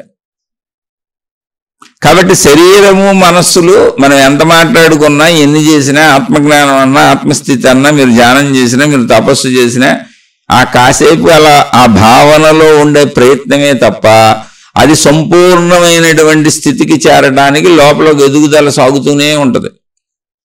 జ్ఞాన సంయోగం జరుగుతూనే ఉంది. అదే ఆత్మజ్ఞాన సంయోగం. ఆధ్యాత్మిక చదువు అనేది సంయోగమే, జ్ఞాన సంయోగం. అది ఎదుగుతూనే ఉంటుంది. మొక్కల శరీరం పెరిగినట్టు పెరుగుతూనే ఉంటుంది, కానీ అనుభవంగా దొరకదు. ఎందుకంటే అనుభవాలు శరీరానికి అవుతాయి, అనుభవాలు మనసుకుంటాయి. శక్తికి అనుభవాలు ఉండవు. ఎందుకంటే అనుభవాలకు ఆధారమైంది శక్తి. అనుభవాలకు ఆధారమైంది ఏంటి? శక్తి. శక్తికి అనుభవం ఉండదు, అది ఏకత్వంగా ఉంది. శక్తి ఎప్పుడు ఏకంగానే ఉంది. అంటే ఊరికి అర్థం అవడానికి చెబుతుంది. ఇప్పుడు మనం ఇల్లు కట్టుకుంటాం. ఇల్లు కట్టుకునే ముందు మీరు గమనించినట్టయితే భూమిని తవ్వి లోపలికి వెళ్ళి గుంటలు చేసి ఆ కింద నుంచి కట్టుకుంటూ వస్తారు. పునాదులు ఉంటాయి ఇంటికి, అవి మనకు కనపడవు. ఆ పునాదుల వరకు మళ్ళీ మట్టేసి పూర్తి చేసి అన్నీ చేసి ఆ పునాదుల పైనుంచి భూమి పైభాగంలో మన ఇల్లు ఉంటుంది. మనకు పైభాగపు ఇల్లే కనపడుద్ది. మనం అనుభవించేది కూడా పైభాగపు ఇల్లే. కానీ మన ఇల్లు నిర్మాణం ఎక్కడ జరిగింది? భూమి అనేటువంటి మట్టిలో పుల్లరసేసి జరిగింది. అందరూ ఇల్లు కట్టుకున్నారుగా, ఇళ్ళన్నీ వేరువేరుగా ఉంటాయిగా. ఎవరి ఇల్లు కాళ్ళు, ఎవరి కాంపౌండ్ వాళ్ళు సళ్ళు పెట్టేసుకుంటాం. ఇది నా ఇల్లు, అది నీ ఇల్లు అని చెప్పుకుంటాం కదా. అలాగే ఇళ్ళు ఎన్ని ఉన్నాయి? వేరువేరుగా బోల్డ్ ఉన్నాయి. ఇళ్ళన్నీ దేని మీద నిర్మాణం అన్నాయి? పునాదుల మీద నిర్మాణం అయినాయి. ఇళ్ళన్నీ పునాదుల మీద నిర్మాణం అయి ఉన్నాయి, ఓకే. మళ్ళీ ఇళ్ళన్నీ దేని మీద నిర్మాణం అయి ఉన్నాయి? ఇంకొక ప్రశ్న వేసుకోండి. భూమి మీద నిర్మాణం అయి ఉన్నాయి, భూమితో నిర్మాణం అయి ఉన్నాయి, భూమి ఆధారంగా నిర్మాణం అయి ఉన్నాయి. అంటే భూమిగా ఎన్నిళ్ళున్నా భూమిగా అది ఒకటే. ఇప్పుడు ఇల్లు తనను తాను వెతుక్కుంటూ వెళ్ళింది అనుకోండి, అసలు ఊరికి అనుకుందాం, ఏమవుద్ది? భూమి దొరుకుద్ది. భూమి ఎలా ఉంది? ఏకత్వంలో ఉంది, సమానత్వంలో ఉంది. భూమి అంతా ఒకటే, ఇళ్ళు విభిన్నంగా ఉన్నాయి. ఏ ఇంటికి ఆ ఇల్లు మనుషుల్లాగా నువ్వు వేరు నేను వేరు అనుకుంటున్నాయి అనుకోండి, ఊరుకునే మీకు అర్థం అవడానికి చెబుతున్నా. అది ఎక్కడ? పైభాగంలో. ఇంటికి రకరకాల డిజైన్లు పెట్టుకుంటాం, రంగులు వేసుకుంటాం, కలర్స్ వేసుకుంటాం, వాళ్ళ ఇంటికి మన ఇంటికి సంబంధం లేకుండా చేసుకుంటాం. అలా మన స్థూల శరీర భావనలో నేను ఈ శరీరం ఉన్నప్పుడు మనం అలాగే రకరకాలుగా ఉన్నాం, రకరకాలు చూసుకుంటున్నాం కూడా. తినే కాడి నుంచి, కట్టుకునే కాడి నుంచి, జీవన విధానాలన్నీ ఎవరి స్థాయిలో వాళ్ళు అనేక ప్రయత్నాలతో చేస్తూ ఉంటారు. ఎక్కడిది? పైన పై ఇల్లే మనకు అలా కనబడుతుంది. కింద పునాదులకి వెళ్తే కొంచెం లోతుకెళ్ళు, కింద పునాదులు నువ్వేం చేయలేవు. కింద పునాదులు అందరికీ ఒకటే, బిల్డింగ్ సైజుని బట్టి పునాది మారుతూ ఉంటుంది అంతే. ఆ పునాది లాగే మనకు మనసు ఏర్పడుతూ ఉంటుంది. ఏది చేసినా మనసు ఏర్పడాలిగా, మనకి అన్ని మనసు అవుతూ ఉంటుంది. దానికి కూడా మూలం ఏంటి అసలు అంటే, ఈ పునాదులు కానీ ఇళ్ళు కానీ మొత్తం భూమిలోనే ఉన్నాయి, భూమి మీదే ఉన్నాయి. భూమి ఆధారం అన్నిటికీ. అంటే భూమిలో ఎక్కడైనా విడిపోయిందా భూమి? ఇళ్ళు విడిగా కనపడుతున్నాయి, ఎక్కడ పైపైన గోడలు కట్టుకొని విడిగా అన్నాం, కానీ భూమి పరంగా చూస్తే ఎక్కడా లేదు. ఇప్పుడు ఇళ్ళు తనను తాను వెతుక్కుంటూ తన మూలానికి వెళ్ళిపోయింది అనుకోండి. అలా వెళ్ళిపోయి అసలు ఇంట్లో ఉన్నాయన్నీ ఉంది, ఇటుకలు గిటుకలు మీరు వాడిని అన్ని భూమి నుంచి వచ్చినాయి. మీరు ఇంటికి సంబంధించి ఏమైనా వాడండి, అన్ని భూమి నుంచి వచ్చినాయి. కలప కావచ్చు, ఇనుము కావచ్చు, ఏదైనా. అలా మూలాన్ని వెతుక్కుంటూ వెళ్ళిపోయి నేను భూమిని అని ఇల్లు తెలుసుకుంది అనుకోండి, దానికి ఇప్పుడు ఇల్లు అక్కడే ఉంది, పునాదులు అక్కడే ఉన్నాయి, దాంట్లో వాడబడినటువంటి అనేక రకాల చెక్కలు, కలపలు, ఇనుములు, అనేక రకాల వస్తువులు అక్కడే ఉన్నాయి. కానీ దానికి ఏకత్వ భావన ఏమైనా వచ్చింది, నేను భూమిని అనే ఏకత్వ భావన వచ్చేసింది ఇంటికి. ఇప్పుడు ఆ ఏకత్వ భావనలోకి వెళ్ళినప్పుడు అనేక ఇళ్ళు ఉన్నాయని అనుకుంటుంది, అది అనుకోదు. ఏకత్వ భావనలో ఉండిపోద్ది, అసలు ఈ ఇళ్ల భావనే ఉండదు దానికి. నేను మొత్తంగా భూమిని, అనంతంగా ఉన్నాను, ఎంత ఉన్నాను నాకే తెలియదు. ఉన్నదా అంటే ఎంత ఉన్నానని ఎవరికి చెప్పాలి? ఒకటే ఉన్నప్పుడు అసలు ఎంత ఉన్నాను అని చెప్పాలి అంటే ఎందుకు కొలుచుకుంటాను నేను? రెండో వాళ్ళు లేరుగా, ఉన్నదంతా నేనే. కాబట్టి నేను అన్న భావన కూడా పుట్టదు. రెండవది లేనప్పుడు నేనన్న భావన కూడా పుట్టదు. అది అసలు విషయం. నేనన్న భావన రెండవది ఉండటం వలన మనసుకు కలుగుతుంది అది. ఇప్పుడు భూమిగా దానికి అసలు నేనన్న భావన కూడా పుట్టదు. అదే మన నిద్రాస్థితి. అయితే మరి ఇల్లు ఉందిగా అక్కడ, పునాదులు ఉన్నాయి అక్కడ, అన్ని వేరువేరుగా ఉన్నాయి అక్కడ. అప్పుడు ఇంటి స్థితికి వచ్చినప్పుడు నేను వేరు అని చెప్తుంది. దానికి అనుభవం కూడా ఉంది. భూమిగా నేను ఏకత్వము, ఏకత్వములోనే ఆ ఏకత్వముతోనే ఇన్ని ఇళ్ళు తయారైనాయి. కాబట్టి ఇందులో ఏమీ లేదు. ఇక్కడ ఇనువైనా కలపైనా ఏం వాడినా అన్ని భూమి నుంచి వచ్చినాయే, భూమే. కాబట్టి ఇళ్ళగా మేమేం గొడవలు పడక్కర్లేదు.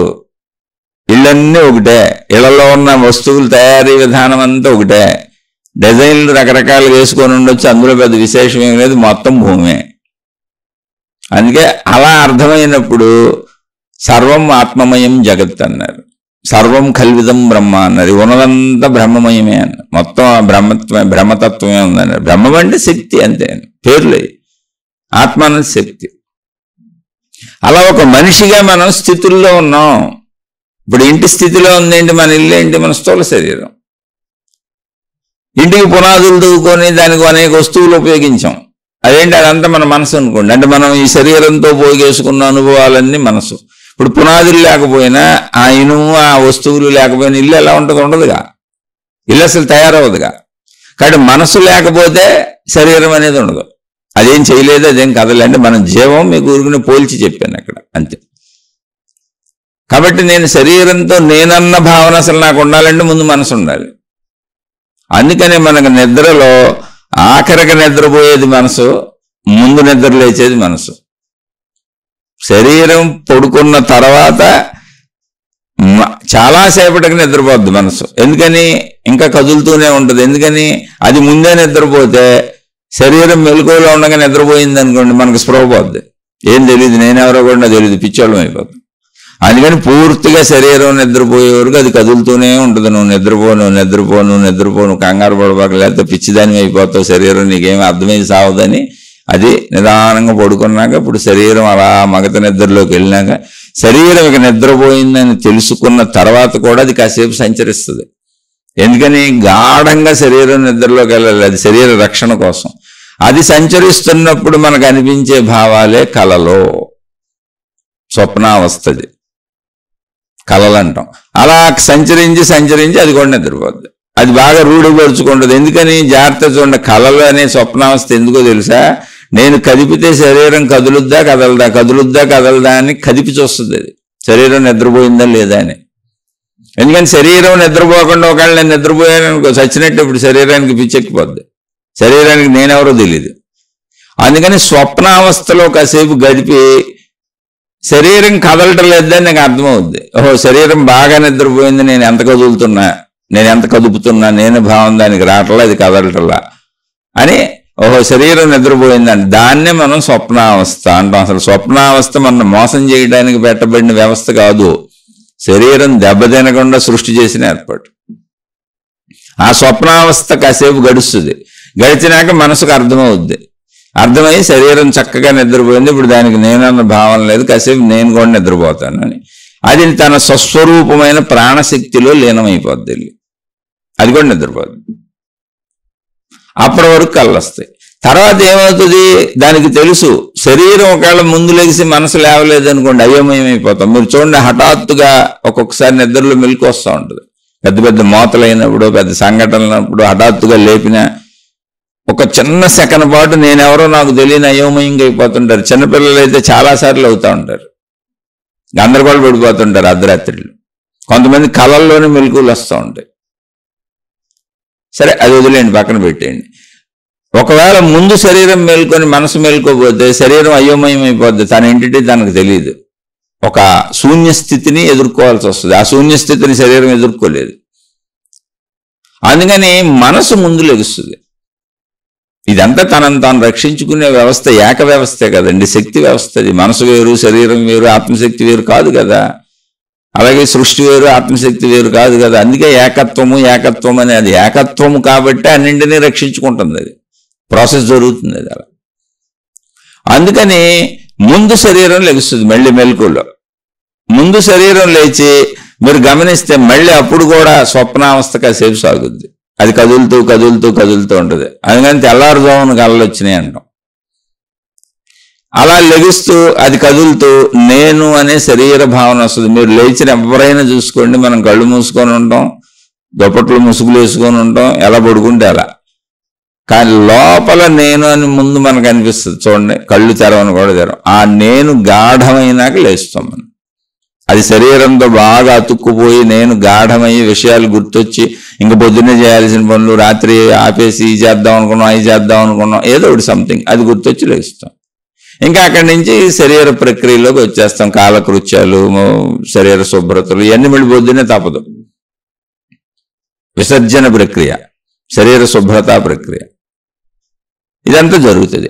ఇక్కడ జాగ్రత్తగా గమనిస్తే అసలు జస్ట్ ఎవరిని వాళ్ళు వెతుక్కుంటూ వెళ్ళిపోయిన చెట్టు తనను తాను వెతుక్కుంటూ వెళ్ళిపోతే తన మూలంలోకి వెళ్ళిపోద్ది, అనంతాత్మశక్తిలోకి వెళ్ళిపోద్ది. అది కూడా మనిషి తనను తాను వెతుక్కుంటూ వెళ్ళిపోతే తన మూలంలోకి వెళ్ళిపోతాడు, అనంతాత్మశక్తిలోకి వెళ్ళిపోతాడు. అదే నీ ప్రాణశక్తి. అయితే మూలంలోకి వెళ్ళినాక ఇప్పుడు ఇందాక ఇల్లు ఉదాహరణ చెప్పాను మీకు, భూమి అంతా ఒకటిగానే ఉంది. ఆ విషయం ఇంటికి అర్థమైంది. అబ్బాయి ఇల్లుని పైన మేము ఏదో రకరకాల డిజైన్లుగా తయారయ్యి మేము ఇల్లు దానికంటే నేను గొప్పదాన్ని, దీనికంటే నేను గొప్పదాన్ని అని మేము అనుకుంటాం, ఈర్ష్యలు అసూయులు పడుతున్నాం. భూమిగా నేను ఒకటే, మొత్తంగా భూమే అని, భూమిగా ఒకటే అని ఇంటికి అర్థమైన ఇల్లు ఉందిగా, విషయంగా అర్థమైంది, కానీ ఇల్లు ఉంది అక్కడ. అలాగే మనిషిగా మనకి నేను అనంత ఆత్మశక్తిని అనే వైపు వెళుతూ అర్థమైన ఇప్పుడు భూస్థితిలో ఇందాక ఏం జరిగింది, భూస్థితిలో అనుభవం ఉండదు. నేను ఇల్లునైతే నేను ఇల్లుని అని చెప్పగలను, నేను అనగలను, నువ్వు వేరు నేను వేరు, ఎందుకంటే నీ డిజైన్ వేరు, నిన్ను వేరుగా కట్టారు, నన్ను వేరుగా కట్టారు. నాకు 4 అంతస్తులోనే, నువ్వు 2 అంతస్తులే. నన్ను చాలా పెద్దగా కట్టారు, ఇంద్రభవనంలో కట్టారు, నేను నార్మల్గా కట్టారు. కాబట్టి ఇల్లు పోల్చుకుంటాయి, నేను ఎంత నువ్వు అంతా అని. భూమి పోల్చుకోవటానికి ఏమి ఉండదు. కాబట్టి భూమి నేను అనవలసిన అవసరం కూడా లేదు. అలాంటి స్థితిలో మన లోపలికి మనం వెళ్ళిపోతే నేను అనే అవసరత లేని స్థితిలోకి వెళ్ళిపోతాం. మనసు దగ్గరే నేను ఉంటుంది. అందుకని అనుభవం దొరకదు, అనుభవం కోసం ఎతకండి ఎన్ని విన్నా. నేను అనంత ఆత్మస్వరూపుణ్ణి మరి రమణ మహర్షి చెప్పారు కదా, రామకృష్ణ పరమహంస చెప్పారు కదా, ఆ మహాత్ముడు చెప్పాడు, ఈ మహాత్ముడు చెప్పారు, మీరు ఎన్నో చెబుతున్నారు, వాళ్ళు ఎన్నో బాధలను భరించారని చెబుతున్నారు కదా, శారీరక బాధలు భరించారు, అవి భరించారు, ఈ భరించారని చెబుతున్నారు కదా, మరి వాళ్ళ చరిత్రలో వాళ్ళ లీలలో ఇవన్నీ వింటున్నాం కదా, వాళ్ళ బోధలు చదువుకుంటున్నాం కదా. అంటే నాయన ఇల్లు ఉంది అక్కడ, ఇల్లు మాట్లాడుతుంది. శరీరము ఉన్నంత వరకు ఇంటికి నేను భూమిని అని అర్థమైంది, ఇంటికి నేను భూమిని అని అర్థమైంది. అందుకే రమణ మహర్షి నేను అనంత ఆత్మస్వరూపుడును అని చెప్పారు. దేంతో చెప్పారు? శరీరంతో చెప్పారు. నేను అన్నప్పుడు ఎవరు చెబుతుంది? ఆయన మనసు చెబుతుంది. ఇప్పుడు నేను అనంత ఆత్మస్వరూపుడు అనే జ్ఞానం ఎక్కడుంది? ఆయనకి ఆయన మనసులో ఉంది. ఎవరికి చెబుతున్నారు? తనకు భిన్నంగా ఉన్నటువంటి ఇంకో శరీరం అడిగితే చెబుతున్నారు. అడగకపోతే ఆయన ఎందుకు చెబుతారు? తనలో తాను ఉన్నప్పుడు చెప్పక్కర్లా, చెప్పే పని కూడా లేదు. అందుకని శరీరము ఉన్నంత వరకు మనసు ఉంటుంది, అటువంటి వాళ్ళని జీవన్ముక్తులు అన్నారు. అందుకని మీరు అనుభవాల కోసం పాకులాడద్దు, జాగ్రత్తగా గమనించండి. మనం 3 స్థితుల్లో ఉన్నాం. ఇప్పుడు ఇదే దీంట్లో కంటిన్యూటీలో మళ్ళీ వివిధ మతాలేంటి, మహిమలేంటి, మాయలేంటి, ఇంతమంది దేవుళ్ళేంటి, ఇంతమంది దేవతలేంటి, ఇంతమంది సాధన మార్గాలేంటి, ఇన్ని విధానాలేంటి, అది కూడా ఇందులోనే చెప్పుకుందాం. ఇప్పుడు స్థూల శరీరం, మనకు శరీరం ఉంది, నేను ఈ శరీరం. ఎవరికి మనసు గురించి తెలియదు, అంత ఆలోచన లేదు, ఆత్మ గురించిన ఆలోచన లేదు. ఇప్పుడు ఈ శరీర భావన ఉంది. ఈ శరీర భావన ఉన్న వ్యక్తికి అయ్యా ఈ సృష్టి నేను చేయలేదని తెలుసు, నేను ఎక్కడి నుంచి వచ్చానో నాకు తెలియదు, అసలు నేను ఎక్కడికి పోతానో మరణంతో నాకు తెలియదు, ఎందుకు ఈ శరీరం ఇలా పెరిగిపోతుందో నాకు తెలియదు, ఆకలి ఎందుకు వేస్తుందో నాకు తెలియదు, అసలు నాకు సంబంధించి నాకేమీ తెలియదు. కాకపోతే ఉన్నట్లో తినేట్లో నచ్చినవి నచ్చట్లేదని ఏర్పరుచుకున్నా. అసలు నా పంచేంద్రియాలకు ఈ అనుభూతులు ఎవరు పెట్టారో తెలియదు, ఎలా ఎందుకు అనుభూతి కలుగుతుందో తెలియదు, కంటికి ఎందుకు కనపడుతుందో తెలియదు, చెవికి ఎందుకు వినపడుతుందో తెలియదు, ముక్కుకు ఎందుకు వాసన తగులుతుందో తెలియదు, స్త్రీ పురుష శారీరక సంబంధాల్లో అంత సుఖం ఎందుకో తెలియదు, మొత్తం కాలు నుంచి తల వరకు చర్మానికి స్పర్శ ఎందుకు తెలుస్తుందో తెలియదు తెలియదు తెలియదు అన్నప్పుడు తన చుట్టూ జరుగుతున్న పరిణామాలు కానీ, తన జీవితం కానీ, మొత్తం సృష్టి కానీ అంతా చలన దశలో కనపడుతూనే ఉంది. ఎప్పుడు కదులుతానే ఉందో, ఒక పద్ధతిలో వెళ్తున్నట్టు కనపడుతున్నాయి. మనుషులందరి జీవన విధానాలు ఒకేలా ఉన్నాయి, వృక్షాలన్నీ విధానాలు ఒకేలా ఉన్నాయి, జంతువులన్నీ ఒకేలా ఉన్నాయి. సృష్టి అంతా భౌగోళిక పరిస్థితుల్లో ఒక పద్ధతిలో సాగుతున్నట్టు క్రమశిక్షణగా ఉంది. కానీ అదంతా ఎవరు పెట్టారో నాకు తెలియదు. అప్పుడు మనిషికి ఖచ్చితంగా ఏమనిపిస్తుంది? నాకు భిన్నమైనది ఏదో ఒక శక్తి ఉంది, దానివల్ల ఇదంతా నడుస్తుంది, నేను చేయట్లేదుగా. మరి నేను చేస్తున్నప్పుడు నాకు అర్థమైపోద్ది నేను చేస్తున్నానని. అప్పుడు అసలు దేవుడు ప్రశ్నే వచ్చేది కాదు, శక్తి ప్రశ్నే వచ్చేది కాదు, మతాల ప్రశ్నే వచ్చేది కాదు. అందరికీ తెలుసు నేను చేయట్లేదని. అసలు నేను ఎక్కడి నుంచి వచ్చానో ఎక్కడికి పోతానో నాకు తెలియదుగా, అసలు నా గురించే నాకు తెలియదుగా. ఇప్పుడు నా శరీరంలో తింటున్నా, తాగుతున్నా, అనుభవిస్తున్నా కానీ అసలు ఎందుకు ఆకలి పడుతుంది, ఎందుకు శరీరం ఎదుగుతుంది, ఎందుకు ఇది తరుగుతుంది, ఇదేంటి, అది కూడా నాకు కంట్రోల్ లేదుగా, నాకు తెలియదుగా. జరుగుతున్న దాన్ని అంగీకరిస్తూ జీవించడం తప్ప నా గురించే నాకు తెలియదు. ఇంకా సృష్టి మాట దేవుడు ఎరుగు. అసలు అప్పుడు తెలియదు అన్న ఆన్సరే వస్తుంది ఎక్కడికి వెళ్ళినా. అంటే నాకు తెలియదు అంటే తెలిసిన వాళ్ళు ఎవరో ఉండాలి, దీన్ని నడిపేవాళ్ళు, వాళ్ళకి తెలిసి ఉండాలి. అది ఎన్ని క్రమశిక్షణగా పద్ధతిగా అటు సాగుతాయి. మనుషులందరూ ఒకే స్టైల్, పుట్టుక విధానం ఒకటే, పెరుగుట విధానం ఒకటే, మరణ విధానం ఒకటే, అన్ని మధ్యలో జీవితం ఒకటే మనుషులందరికీ. ఏ జాతికి ఆ జాతికి అన్ని ఒకే స్టైల్. అంటే ఇంత క్రమశిక్షణగా అంటే ఏదో ఒక పద్ధతి ఫార్ములా ఉండాలిగా, ఏదో ఉండాలిగా. ఆ ఏంటిది అని కనుక్కుంటా వెళ్ళినటువంటి మనుషులకు దొరికినటువంటిదే శక్తి. ముందే చెప్పుకున్నాం, తమలో తాము అన్వేషించి తెలుసుకున్న వాళ్ళకి దొరికిందే శక్తి. ఏదో ఉంది, ఆ ఏదో అనుభవం అయింది, కానీ దాన్ని ఏం చేయాలి? ఇప్పుడు పేరు లేదు, నేనని చెప్పడానికి లేదు, అది మొత్తం ఏకత్వ భావంలో ఉంది. అందుకని దానికి శక్తి అని పేరు పెట్టారు. ఆత్మశక్తి అన్నారు, బ్రహ్మము బ్రహ్మశక్తి అన్నారు. దాన్ని అది ఎలా ఉందో వీలైనంతలో మనసుతో వివరించే ప్రయత్నం చేశారు. బోధలన్నీ మనసుకు సంబంధించినయే, బోధలన్నీ మనసుకు సంబంధించినయే, జ్ఞాన గ్రంథాలన్నీ మనసుకు సంబంధించినయే. అసలు మీకు ఏదైనా వినపడింది, కనపడింది, చెప్పబడింది అంటే అది ఆధ్యాత్మికమైన, భౌతికమైన ఏదైనా అది మనసుకు సంబంధించింది. అందుకని అనేక మంది మహాత్ములు వాళ్ళు పొందిన అనుభవాన్ని చెప్పటానికి వాళ్ళు మనసులోకి రావాల్సి వచ్చింది, శరీరంలోకి రావాల్సి వచ్చింది. అందుకని ఎవరి మనసులో కాళ్ళు, ఎవరి శరీరంలో కాళ్ళు వచ్చినప్పుడు అనేక మంది వేరు కనుక అనేక రకాలుగా చెప్పే ప్రయత్నం చేశారు. ఇక్కడ ఏమైంది? అనేక రకాలుగా చెప్పే ప్రయత్నం చేసేటప్పటికి ఒక్కో రకం ఒక్కో మార్గం అయింది, ఒక్కో రకం ఒక్కో విధానం అయింది, ఒక్కో రకం ఒక్కో పద్ధతి అయింది. ఎవరికి ఎలా అర్థమవుతుందో వాళ్ళు దాన్ని స్వీకరించారు. అలా ఆ శక్తి గురించి అనేక మంది మనుషులకు తెలియజేసే ప్రయత్నాలలో ముందు అనేక విధానాలు తయారైంది. ఎందుకని మనసులోకి రావాలి, చెప్పాలంటే మనసులోకి రావాలి, శరీరం ఉండాలి. కాబట్టి ఎవరి శరీరాలు, ఎవరి మనసులు, వాళ్ళ భౌగోళిక పరిస్థితులను బట్టి, వాళ్ళ అనుభవాలను బట్టి, వాళ్ళ యొక్క భాషలను బట్టి, వాళ్ళ జీవన విధానాలను బట్టి వాటిని పోల్చుకుంటూ, వాటితో ఉదహరిస్తూ చెప్పుకుంటూ వచ్చారు. కాబట్టి అన్ని విభిన్నంగా తయారైన ఆ విభిన్నతలే మనం అనుకుంటున్న మతాలు, మార్గాలు, విధానాలు, పద్ధతులు, గురువులు. ఆ శక్తిని తెలియజేయటానికి అనేక మంది అనేక రకాలుగా చేసిన ప్రయత్నాలు ఇలా ఇన్ని రకాలైనవి, అంతే తప్ప అందులో ఏ గందరగోళం లేదు. అయితే ఇప్పుడు స్థూల శరీరంతో ఉన్న మనిషికి, అస్సలు ఏమీ తెలియని మనిషికి ఆ శక్తి గురించి చెప్పాలి. ఏం చేయాలి?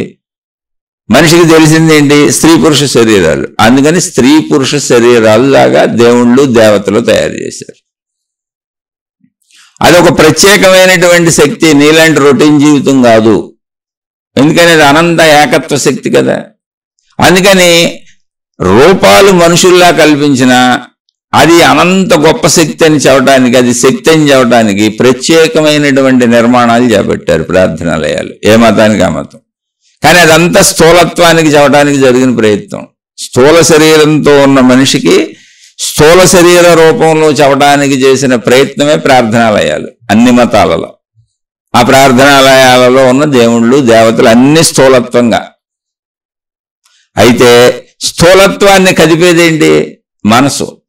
మనసుకు స్థూలత్వం ఉందా? కాదు, అది ప్రాణశక్తి. అందుకని చెబుతున్నప్పుడు, ఆ దేవుడి గురించి చెబుతున్నప్పుడు, ఆ ప్రార్థనాలయం గురించి చెబుతున్నప్పుడు, ఆ మతం గురించి, ఆ మత విధానాలు చెబుతున్నప్పుడు అన్ని మనసుల్లోంచి వస్తున్నాయి. ఆ దేవుడికి సంబంధించి శక్తివంతుడు శక్తివంతురాలు దేవుడు దేవత ఏదైనా శక్తులు చెప్పాల్సి వచ్చినప్పుడు మానవ స్థాయిని మించిన శక్తి అని చెప్పాలి కనుక మనసులో ఊహాత్మకంగా సృజనాత్మకంగా అనేక రకాలుగా చెప్తా జరిగింది. అది సృజనాత్మకత. అందుకని జ్ఞాన గ్రంథాలన్నీ ఏ మతానికి సంబంధించిన మానసిక స్థితిలో, మానసిక స్థితిలో ఊహలుగా వెళ్ళినప్పుడు, ఇప్పుడు చూడండి, మనం ఇక్కడ కూర్చొని ఉన్నాం, స్థూల శరీరంతో ఉన్నాం. మీరు మనసుతో, మీరు ఎప్పుడో అమెరికా వెళ్ళి వచ్చారు, లేదా మీరున్న ప్రదేశానికి దూర ప్రదేశం ఏదైనా, లేదా మీ ఆయన ఆఫీసు, మీ ఆవిడ పుట్టిల్లో అత్తిల్లో ఊహించుకోండి. ఊరికి ఇంతకుముందు మీకు తెలిసిన ప్రదేశం ఎంతసేపు పట్టుద్ది మనసు అక్కడికి వెళ్తానికి? స్మరణ మాత్రం చేత మనసు ఆ అనుభవాన్ని నెమరేసేసుకొని ఆ ప్రదేశానికి వెళ్ళిపోద్ది. అంటే మానసిక లోకంలో స్థూలంగా తయారు చేయబడిన మతాలు ప్రార్థనాలయాలేమో స్థూల శరీరానికి కనపడటానికి. అందుకని పుణ్యక్షేత్రాలకు వెళ్ళి అక్కడ చక్కగా కాసేపు కూర్చొని అవన్నీ దర్శించుకొని వస్తాం. అక్కడ ఉండేవన్నీ స్థూల రూప విగ్రహాలు, మూర్తులు, ఫోటోలు, ఏదైతే అది. ప్రార్థనాలయాలన్నీ స్థూల రూపంలోనే ఉంటాయి. కానీ ఆ దేవుళ్ళు దేవతల గురించి చెప్పబడేదంతా మానసిక లోకంలో ఉంటుంది. ఇప్పుడు మానసిక లోకపు స్థాయి ఏంటి? మనకే స్మరణ మాత్రం చేత ఎక్కడికైనా వెళ్ళిపోతాం. స్మరణ మాత్రం చేత దాన్ని భావించేసుకుంటాం. మామూలుగా చూడండి, ఇప్పుడు అన్నం కూర ఆహారం తినాలి, ఆకలేస్తుంది అన్నం తినాలి అనుకున్నాం. స్థూల శరీరం అయితే పెద్ద ప్రాసెస్ చేయాలి. అదే మానసికంగా చూడండి, ఒకసారి ఊహించుకుంటే మొత్తంగా ఇంతకుముందు తిన్న భోజనాన్ని ఇప్పుడు ఊహించేసుకోవచ్చు, కళ్ళ ముందు కనబడుతుంది. మానసికంలో అది మానసికంగా అద్భుతంగా ఉంటుంది. సమయం ఉండదు, అక్కడ కాలం ఉండదు. దాన్ని స్థూల శరీరం సాధించాలంటే కాలం పట్టుద్ది. అందుకని దేవుళ్ళు దేవతలు, అన్ని మతాలకు సంబంధించినటువంటి దేవుళ్ళు దేవతలు ప్రార్థనాలయాలు స్థూలత్వంలోనేమో మీకు ప్రార్థనాలయాలుగా మన ఇళ్ళులాగా మన శరీరం ఎలా ఉందో అలా మూర్తులు ఫోటోలు పెట్టుకుంటారు. మానసిక లోకంలోకి వచ్చేటప్పటికి ఆ దేవుడు శక్తివంతుడని చెప్పేదంతా ఊహాత్మక సృజనాత్మక విషయం. అది జ్ఞానపరమైన ఏదైనా మానసిక లోకంలో చెప్పబడింది కాబట్టి అక్కడ దాన్ని అందరూ మహిమలుగా మాయలుగా భావన చేసుకుంటారు. ఎందుకంటే మానసిక లోకమే అలా ఉంటుంది. అయితే ప్రాక్టికల్గా మనకు రోజు మనసు ఉంది కాబట్టి ఇప్పుడు మనం భోజనం అని అనుకున్నా నిజంగా భోజనం రాదు, తినటం కుదరదు. ఇది మనకు నిత్య అనుభవం. కానీ దేవుళ్ళ దగ్గరికి వచ్చేటప్పటికి మనం మనసుతో అలా భావించుకొని మీరు రసగుల్లను చూడగలరు, భోజనం ప్లేట్ చూడగలరు, మీ ఆవిడని చూడగలరు, మీ పిల్లల్ని చూడగలరు, మీ ఊరు చూడగలరు, మీకు తెలిసిన అన్నింటినీ మానసిక లోకంలో చూడగలరు. ప్లస్ అసలు అది చూపించి కదిపితేనే శరీరంతో ప్రయత్నిస్తున్నాం. అదే దేవుళ్ళకి సంబంధించి ఆధ్యాత్మికతలో గురువులకు సంబంధించి మహాత్ములకు సంబంధించి ఎవరికి సంబంధించి అయినా మానసిక లోకంలో ఆ భావన కలిగి ఆ దృశ్యం కలిగినప్పుడు అది మీరు మహిమగా భావించుకుంటున్నారు అంతే. కాదు, మనసు యొక్క తత్వం అది, మనోవేగం అది. మనసే శరీరాన్ని కదుపుద్ది. అలా మీరు తీవ్రమైనటువంటి మీకున్నటువంటి నమ్మకంతో జిజ్ఞాసతో మనసే శరీరాన్ని కదిపేది కనుక తీవ్రమైన మీ మత భావనో మీ గురు భావనో మీ దైవ భావనో మీకు సంబంధించిన ఏ భావనతో అయినా మీరు దాని నుంచి ఒక సంతృప్తిని పొందొచ్చు, ఒక రిలీఫ్ని పొంది ఉండొచ్చు. నాకు ఆరోగ్యం కుదుటపడిపోయింది, నాకు ఏదో జరిగిపోయింది అంటే మీకు జరిగే ప్రతి సంఘటనని లాభాలన్నీ ఆ దేవుడికి, ఆ మతానికి, ఆ గురువుకి, ఆ విధానానికి ఆపాదించుకోవచ్చు. అది చాలా సహజ విషయం. కానీ అది మానసిక లోకంలో జరుగుతుంది. ఎందుకని మళ్ళీ అది కూడా చెబుతాం మీకు. భౌతికంలో ఎప్పుడు మనకి మన భార్య పిల్లలు, మన సంపదలు, మన ఆస్తిపాస్తులు అంటే మనకి చాలా ఇష్టం. స్థూల రూపంలో మన వాళ్ళకి ఏం జరిగినా మానసిక లోకంలో మనకు ఆనందం అన్న కలుగుద్ది, దుఃఖం అన్న కలుగుద్ది. మనకైనా సరే అసలు జరగకపోయినా జరుగుతుందేమో అన్న ఊహ వస్తే మనకు లోపల భయం కలుగుద్ది, బాధ కలుగుద్ది, దుఃఖం కలుగుద్ది, కంగారు కలుగుద్ది, ఆదుర్ద కలుగుద్ది, డిప్రెషన్ వస్తుంది, స్ట్రెస్ వస్తుంది, ఒత్తిడి వస్తుంది. ఇదంతా మానసిక లోకంలో జరుగుతుంది. మానసిక లోకంలో, భౌతికంలో నీ గురించి కానీ, నీ కుటుంబ సభ్యుల గురించి కానీ, నీ ఆస్తిపాస్తుల గురించి కానీ, నీ వృత్తి వ్యాపార ఉద్యోగాల ప్రయత్నాలకు నీ జీవితంలో దేనికి సంబంధించైనా నువ్వు మానసిక లోకంలో ఎన్ని ఊహించుకుంటూ ఆదుర్ద పడుతూ, కంగారు పడుతూ, డిప్రెషన్లకు వెళ్తూ, సుఖాలు పడుతూ, సంతోషాలు పడుతూ అన్ని మానసిక లోకంలో అనుభవిస్తున్నావుగా. కానీ అవి మహిమలు అనుకో. ఎందుకని? స్థూల శరీరంతో పరిమితంగా నువ్వు వాటిని చేస్తూ అనుభవిస్తావు కనుక. ఇదే దేవుడు ఆధ్యాత్మికతలోకి వెళ్ళేటప్పటికి మహిమలను ఎందుకు అనుకుంటామంటే అవి భౌతిక ప్రపంచంలో లేవు కనుక. భౌతిక ప్రపంచంలో నువ్వు చూసిన నీ ప్రార్థనాలైపు దేవుడు అక్కడ మనిషిగా లేడు, అక్కడ ఒక మూర్తి ఉంది. దాన్ని నువ్వు భావన చేత మనుషులందరినీ చూసి చూసి చూసి మనిషిగా ఒక భావనగా నువ్వు మనసులో ఆ రూపాన్ని ఊహించుకున్నప్పుడు నాకేదో మహిమ జరిగిపోయింది అనుకున్నావు ఏ కళ అన్నప్పుడు. కానీ నీకు రోజు జరుగుతూనే ఉన్నాయి నీ మానసిక లోకంలో. సుఖాలకు లోనవుతున్నావు, దుఃఖాలకు లోనవుతున్నావు, లాభాలు వస్తున్నాయి, నష్టాలు వస్తున్నాయి, కష్టాలు వస్తున్నాయి, ఇబ్బందులు వస్తున్నాయి. అవన్నీ రోజు జరుగుతున్నాయి. కానీ దాన్ని భగవత్ లోకంలోకి వెళ్ళి భగవంతుడి పేరు మీద ఇప్పుడు ఒక ఉద్యోగానికి వెళ్తే దేవుడా దేవుడా దేవుడా అనుకుంటే ఉద్యోగం వచ్చింది అనుకో, దేవుడి ఖాతాలు వేస్తున్నావు, మానసిక లోకంలో వేసుకున్నావు. అనారోగ్యం తగ్గి బాగుపడ్డావు అనుకో, దేవుడి ఖాతాలు వేస్తున్నావు. నేను తప్పు రైటు దేవుళ్ళు తప్పు అంటలా, దేవుళ్ళంతా మానసిక స్థితి. అసలు తప్పు ఒప్పని నేను చెప్పట్లా, తక్కువ చేయట్లా. ప్రార్థనాలయాలలో ఉన్నటువంటి కనపడేవన్నీ స్థూల శరీరానికి సంబంధించినవి. జ్ఞానబోధలు, మహిమలు, మాయలు నువ్వు చెప్పుకునేవన్నీ మనోలోకానికి సంబంధించినవి. ఎందుకని మనలో మనోలోకం కూడా మహిమగానే ఉంటుంది. కానీ ఇప్పుడు అమెరికాలో మా అమ్మాయి ఉంది, నేను వెళ్ళి వచ్చాను, చూసి వచ్చాను, మా అమ్మాయితో మాట్లాడి వచ్చాను, మా అబ్బాయితో మాట్లాడి వచ్చాను. మనసులో భావించుకున్నాను, ఇంతకుముందు అన్ని ఫిలిం తిరిగిపోయింది, అక్కడ ఉన్నట్టే ఉంది. కానీ దాన్ని మహిమగా తీసుకోను. ఎందుకని? నేను శరీరం అనుకుంటున్నాను కనుక. ఈ శరీరం అమెరికా వెళ్ళలేదు కనుక ఊరికనే మనసులో అలా భావన వచ్చిందని భావనని కొట్టేశాను. ఇదే భావనలు దైవీపరమైనవి అయినప్పుడు మహిమగా మాయగా తీసుకుంటున్నాను.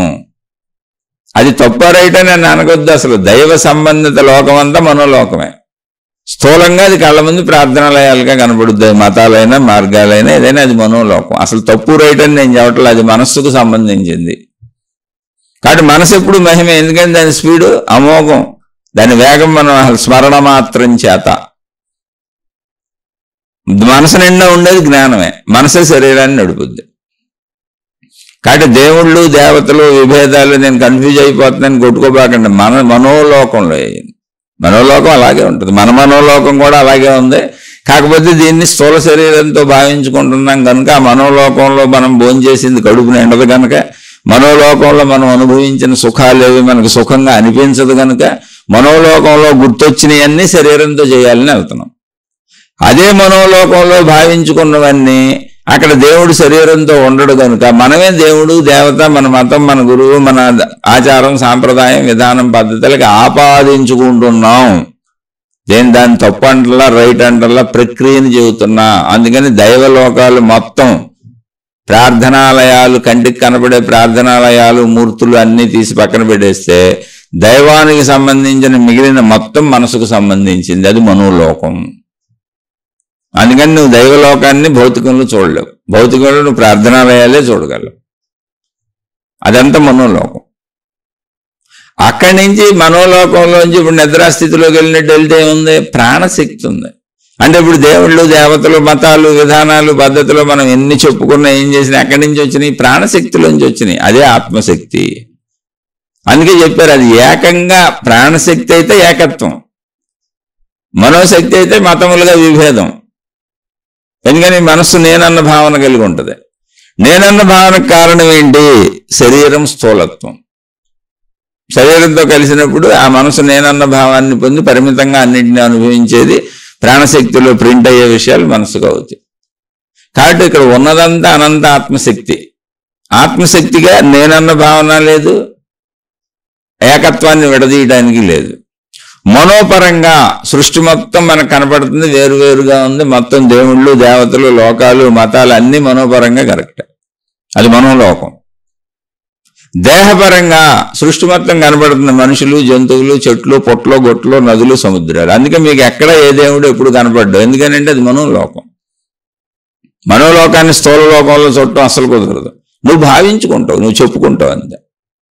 ఇప్పుడు నీకేదో బాగా దాహం వేస్తుంది, ఎండలో బాగా వెళ్ళిపోయావు, ఎక్కడో ఎడారుల్లో నడుచుకుంటూ వెళ్ళిపోయావు, నీకు ఎక్కడ అసలు నీళ్లు, దేవుడా నీళ్లు, దేవుడా నీళ్లు, దేవుడా నీళ్లు అంటున్నావు.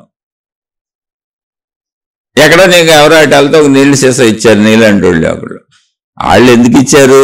నేను దేవుడిని తక్కువ చేయట్లేదండి, మళ్ళీ చెబుతున్నా, నేను దేవుడిని అత్యంతగా అభిమానిస్తా. కానీ దేవుడి దగ్గర ఆగిపోవడం అనేది మనోలోకంలో ఆగిపోవటం, మహిమల మాయల దగ్గర ఆగిపోవడం అనేది మనోలోకంలో ఆగిపోవటం, భ్రాంతులు కల్పించుకోవడం అనేది మనోలోకంలో ఆగిపోవటం, అవన్నీ మనకు రోజు సుఖదుఖాల రూపంలో మన ఇంట్లో మనం రోజు అనిపిస్తున్నాం జీవితం మొత్తం.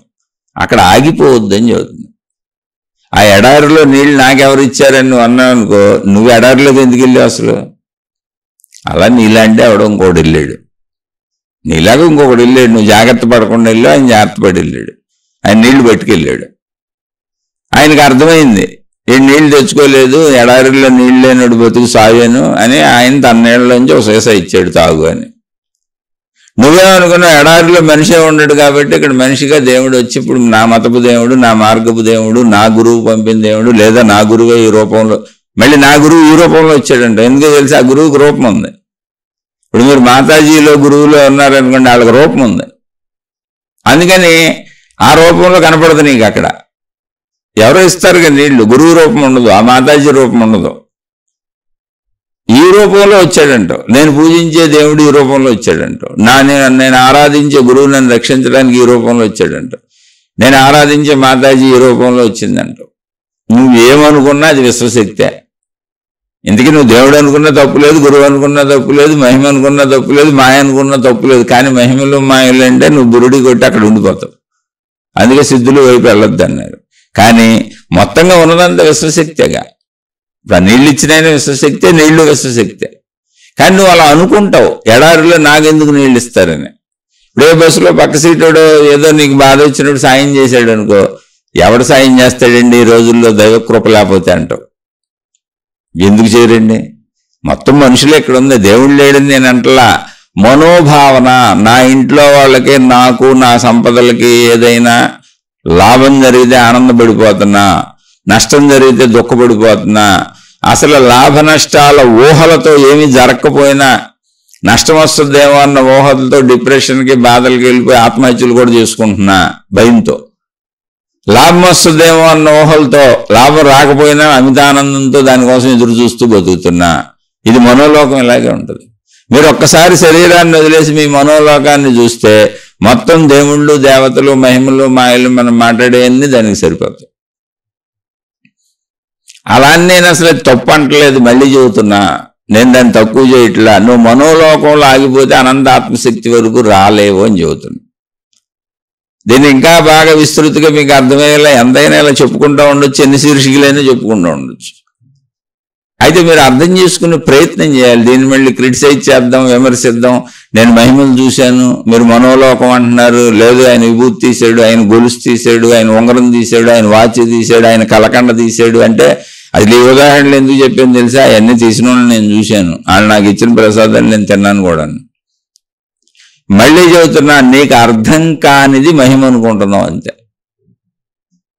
జ్ఞానపరమైన విషయాలలో నీకు అర్థం కాని దాన్ని మహిమ అనుకుంటున్నావు. ఇంద్రజాల ప్రదర్శనలు చేసేవాళ్ళు కోర్సులు అయ్యి నేర్చుకోవచ్చు. ఇప్పుడు కొత్తగా మెంటలిస్టులు అని పేరు వచ్చింది. అంటే ఏంటి, మన మైండ్లో మనం ఏమనుకుంటున్నామో వాళ్ళు మన పక్కన కూర్చొని చెప్పేస్తారు, నువ్వు ఇది అనుకుంటున్నావు అని. ఇక్కడ కూర్చొని అక్కడ వస్తువులు కదిపేస్తారు. అదిగో దయ్యం కలిపింది, భూతం కలిపింది అని చేసి చూపించారు వాళ్ళు టీవీల్లో. ఇవన్నీ నమ్మబాకండి, ఏం పెద్ద విశేషం కాదు, ఇవన్నీ తెలియచ్చు. ఇది ఒక కోర్సు చదువుకుంటూ మీరు కూడా చేయొచ్చు. అని అన్నీ చెప్పారు. కానీ మనం వాటినే మహిమలు మాయలు అంటాం. ఎందుకని చదువుకోలేదు కనుక, అది మనకు తెలియదు కనుక. అలాగే ఆధ్యాత్మికతలో నువ్వు లోతుగా వెళ్తే, నువ్వు డెప్త్గా వెళ్తే పైపైన మాట్లాడుకో. దాన్ని జ్ఞానం సంపూర్ణంగా తెలుసుకుంటే అది అలా ఎందుకు జరుగుతుందో, ఎలా చేయొచ్చో, ఎప్పుడు చేయొచ్చో, ఎక్కడ జరుగుద్దో, ఎలా జరుగుద్దో కూడా తెలుస్తుంది.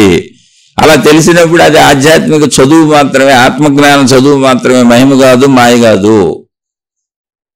నీ మరణం తప్పదో, ఇక్కడ జననం తీసుకున్న ఏదైనా మరణం తప్పదో. కానీ మరణం అని నువ్వు పేరు పెట్టుకున్నావు, మరణమే కాదు, అది భయం కాదు, బాధ కాదు. లేని చోటు నుంచి వచ్చావు, లేని చోటుకి వెళ్ళిపోతావు. ఇదంతా ఆధ్యాత్మిక చదువు నేర్పుతుంది. ఆధ్యాత్మిక చదువు, ఆత్మజ్ఞాన చదువు చదువుకునే వాళ్ళకి మహిమలు మాయలు ఉండవు. ఎందుకు ఉండవు అంటే ఆ జబ్బు ఎందుకు తగ్గింది, అదేంటంటే నా జబ్బు తగ్గిపోయింది, అసలు డాక్టర్లు తగ్గదన్నారు, నాకు తగ్గిపోయింది. అవును, అది ఎందుకు తగ్గుద్దో, ఎప్పుడు తగ్గుద్దో ఆ చదువులు వస్తుంది. అది చదువుకున్న వాళ్ళకి అర్థమవుతుంది. నువ్వు చదువుకోలేదు కాబట్టి నీకు ఎప్పుడు మహిమగా మాయగానే ఉంటుంది.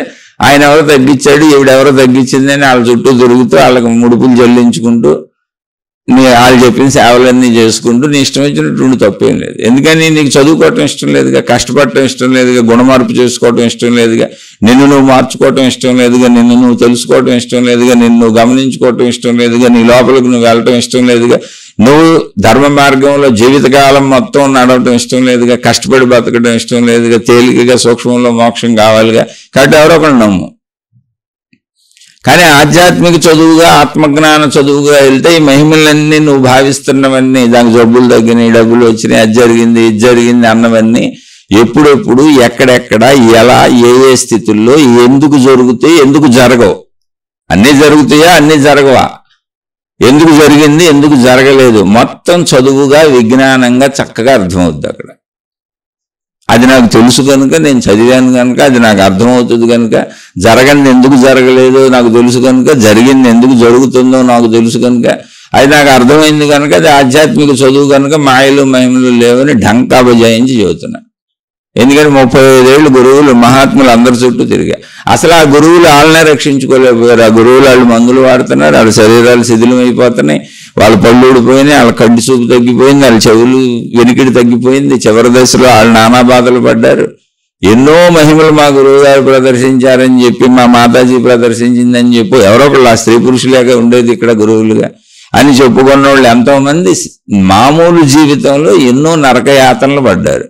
ఇలా ఎందుకు జరుగుతుంది, వాళ్ళకి అలా ఎందుకు అనిపించింది అనేది ఆధ్యాత్మిక చదువులో నువ్వు ముందుకు వెళ్తే అర్థమవుతుంది తప్ప దాన్ని వివరంగా చెప్పడం కుదరదు. అది చెప్పకూడదు కూడా. అంటే చెప్పకూడదంటే ఏమీ లేదు, ఎల్లుడికి అర్థమయ్యే విషయాన్ని ఇప్పుడు ఏం చెబుతాం. ఇప్పుడు ఒక డాక్టర్ ఆపరేషన్ చేసి ఒక పేషెంట్ని కాపాడాడు. ఆయన ఎలా ఆపరేషన్ చేయగలిగాడు? హార్ట్ ఆపరేషన్, హార్ట్ స్ట్రోక్ వచ్చి పడిపోయాడు ఒక ఆయన, చచ్చిపోతాడు. లేదు బతికించండి డాక్టర్ గారు అంటే గబగబా హాస్పిటల్కి తీసుకెళ్తే, లేదు ఇమీడియట్గా బైపాస్ సర్జరీ చేయాలి, చేస్తే బతుకుతాడు, చేసేస్తాను అన్నాడు. చేసేయండి అన్నాం. ఎలా ఆపరేషన్ చేయగలిగాడు ఆయన? ఆయన చదువుకున్నాడు కనుక, ఆయనకి గుండె అంటే ఏంటో తెలుసు కనుక, ఆపరేషన్ ఎలా చేయాలో తెలుసు కనుక, చదవటానికి ఆయన 5 ఏళ్ళు 10 ఏళ్ళు ఖర్చు పెట్టాడు కనుక, ఆ విజ్ఞానంతో జాగ్రత్తగా బుడుకోబెట్టి చాలా సెన్సిటివ్గా చావు బతుకుల్లో ఉన్నటువంటి వాడిని బతికించాడు. అది అద్భుతం కాదు, మహిమగా చదువు. అయితే మనం చదువుకోలేదు. ఇప్పుడు చెప్పేయండి డాక్టర్ గారు, అసలు ఆ గుండె ఆపరేషన్ ఎలా చేయాలో చెప్పేయండి, మీరు చేసిందంటే ఒక వీడియో తీసి మాకు ఇచ్చేయండి, మేము దాన్ని చూసేసుకొని మళ్ళీ మీలాగా 5 ఏళ్ళు 10 ఏళ్ళు చదవటం ఎందుకు, ఈ చదువు అంతా ఎందుకు, అనవసరం డాక్టర్ గారు. మీరు గుండె ఆపరేషన్ ఎలా చేయాలో బాగా ఎక్స్ప్లెయిన్ చేయండి, కావాలంటే రోజు మీ ఇంటికి వస్తాను, నాకు వివరంగా చెప్పండి.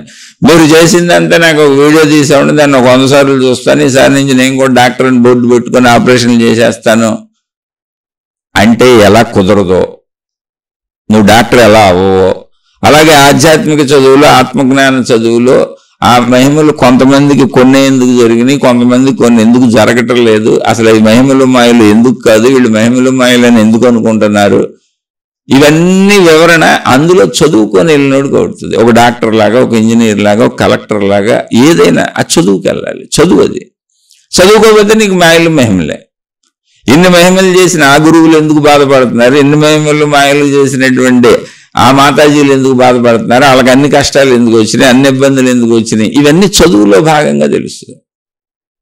ఇప్పుడు రమణ మహర్షికి సర్కోమా అనేటువంటి పెద్ద క్యాన్సర్ పుండు వచ్చింది, 3 సార్లు ఆపరేషన్ చేశారు, మరి క్యాన్సర్ పుండు వచ్చింది కదా ఆయనకి, ఆపరేషన్ చేశారుగా. మనకైతే ఇప్పుడు నాను చచ్చిపోతున్నానని మనం ఏడుస్తాం నాకు వచ్చిందని. ఆయన నాకు వచ్చింది అనలా, ఈ శరీరానికి వచ్చింది అన్నారు. మనమే అంటున్నాం రమణ మహర్షికి వచ్చింది అంటున్నాం. రమణ మహర్షి ఏమంటున్నారు ఈ శరీరానికి వచ్చింది అంటున్నారు. ఎంత తేడా ఉంది ఇప్పుడు ఆయనకి మనకి. ఆయన ఎవరు అసలు, నేను ఈ శరీరం కాదు నేను ఆత్మశక్తిని అంటున్నారు. మనమే అంటున్నాం రమణ మహర్షికి వచ్చింది, 3 సార్లు ఆపరేషన్ చేశారు, ఆయన చేయని 3 సార్లు కోసారు. ఆ భేదత ఒకటి ఉంది, చదువుకుంటూ వెళ్తే అర్థమవుతుంది. ఆ చదువుకున్న వాడికి ఆ స్థితి అర్థమవుద్ది, ఆ మానసిక స్థితి అర్థమవుద్ది. ఇప్పుడు రమణ మహర్షికి 3 సార్లు చేసినప్పుడు మత్తు ఇస్తా ఉన్నారు, వద్దు అక్కర్లేదు మత్తు కోసుకోండి అన్నారు. ఎందుకని? నేనన్న భావన ఉండేది మనసుకి. మనసు శరీరంతో మిళితమైనప్పుడు నేనన్న భావన శరీరానికి అధికంగా తెలుస్తుంది. దుఃఖం వేస్తుంది, బాధ వేస్తుంది, కష్టం వేస్తుంది, ఇబ్బంది వేస్తుంది. నేను అనంత ఆత్మశక్తి ఎరుకలో కూర్చున్నప్పుడు, నేను అనంత ఆత్మశక్తి నేను తెలిసినప్పుడు, నేనన్న భావనే నాకు లేనప్పుడు, మనసుకు నేనని అనిపించినప్పుడు, నువ్వు శరీరాన్ని ఏం కూసుకుంటే నాకెందుకు, నిద్రలో నాకు తెలియట్లేదుగా. అలా నిద్రలో కోస్తే తెలియదని మళ్ళీ వెరుమెరు ప్రశ్న ఇవ్వకండి. సంపూర్ణంగా అనంత ఆత్మస్థితిలోకి వెళ్ళాడు. నిద్రలో నేను అనంత ఆత్మశక్తి అని మనకు తెలియదు, నేను అనంత ఆత్మశక్తిని అన్న ఎరుక మనకు తెలియదు. అందుకని మోతైనా లేస్తాం, జస్ట్ ఊరికనే మనసు శరీరం విశ్రాంతిని పొందినాయి అంతే. అందుకని చదువుకోండి. వెరుమెరు ప్రశ్నల వలన మీ జీవితం పాడవుతుంది, మీ జ్ఞానం పాడవుతుంది, మీ బుద్ధి పాడవుతుంది, మీరు చేసిన ఇప్పటి వరకు ఏదైనా చేసిన ఆధ్యాత్మిక ప్రయత్నాలు పాడవుతాయి. మీరు మహిమల మాయలు నమ్మినా ఇలాగే పాడు చేసుకుంటారు. ఎందుకంటే చదవాల్సిన చోట మహిమల మాయలు ఏంటి? అది చదవాల్సిన చదువు.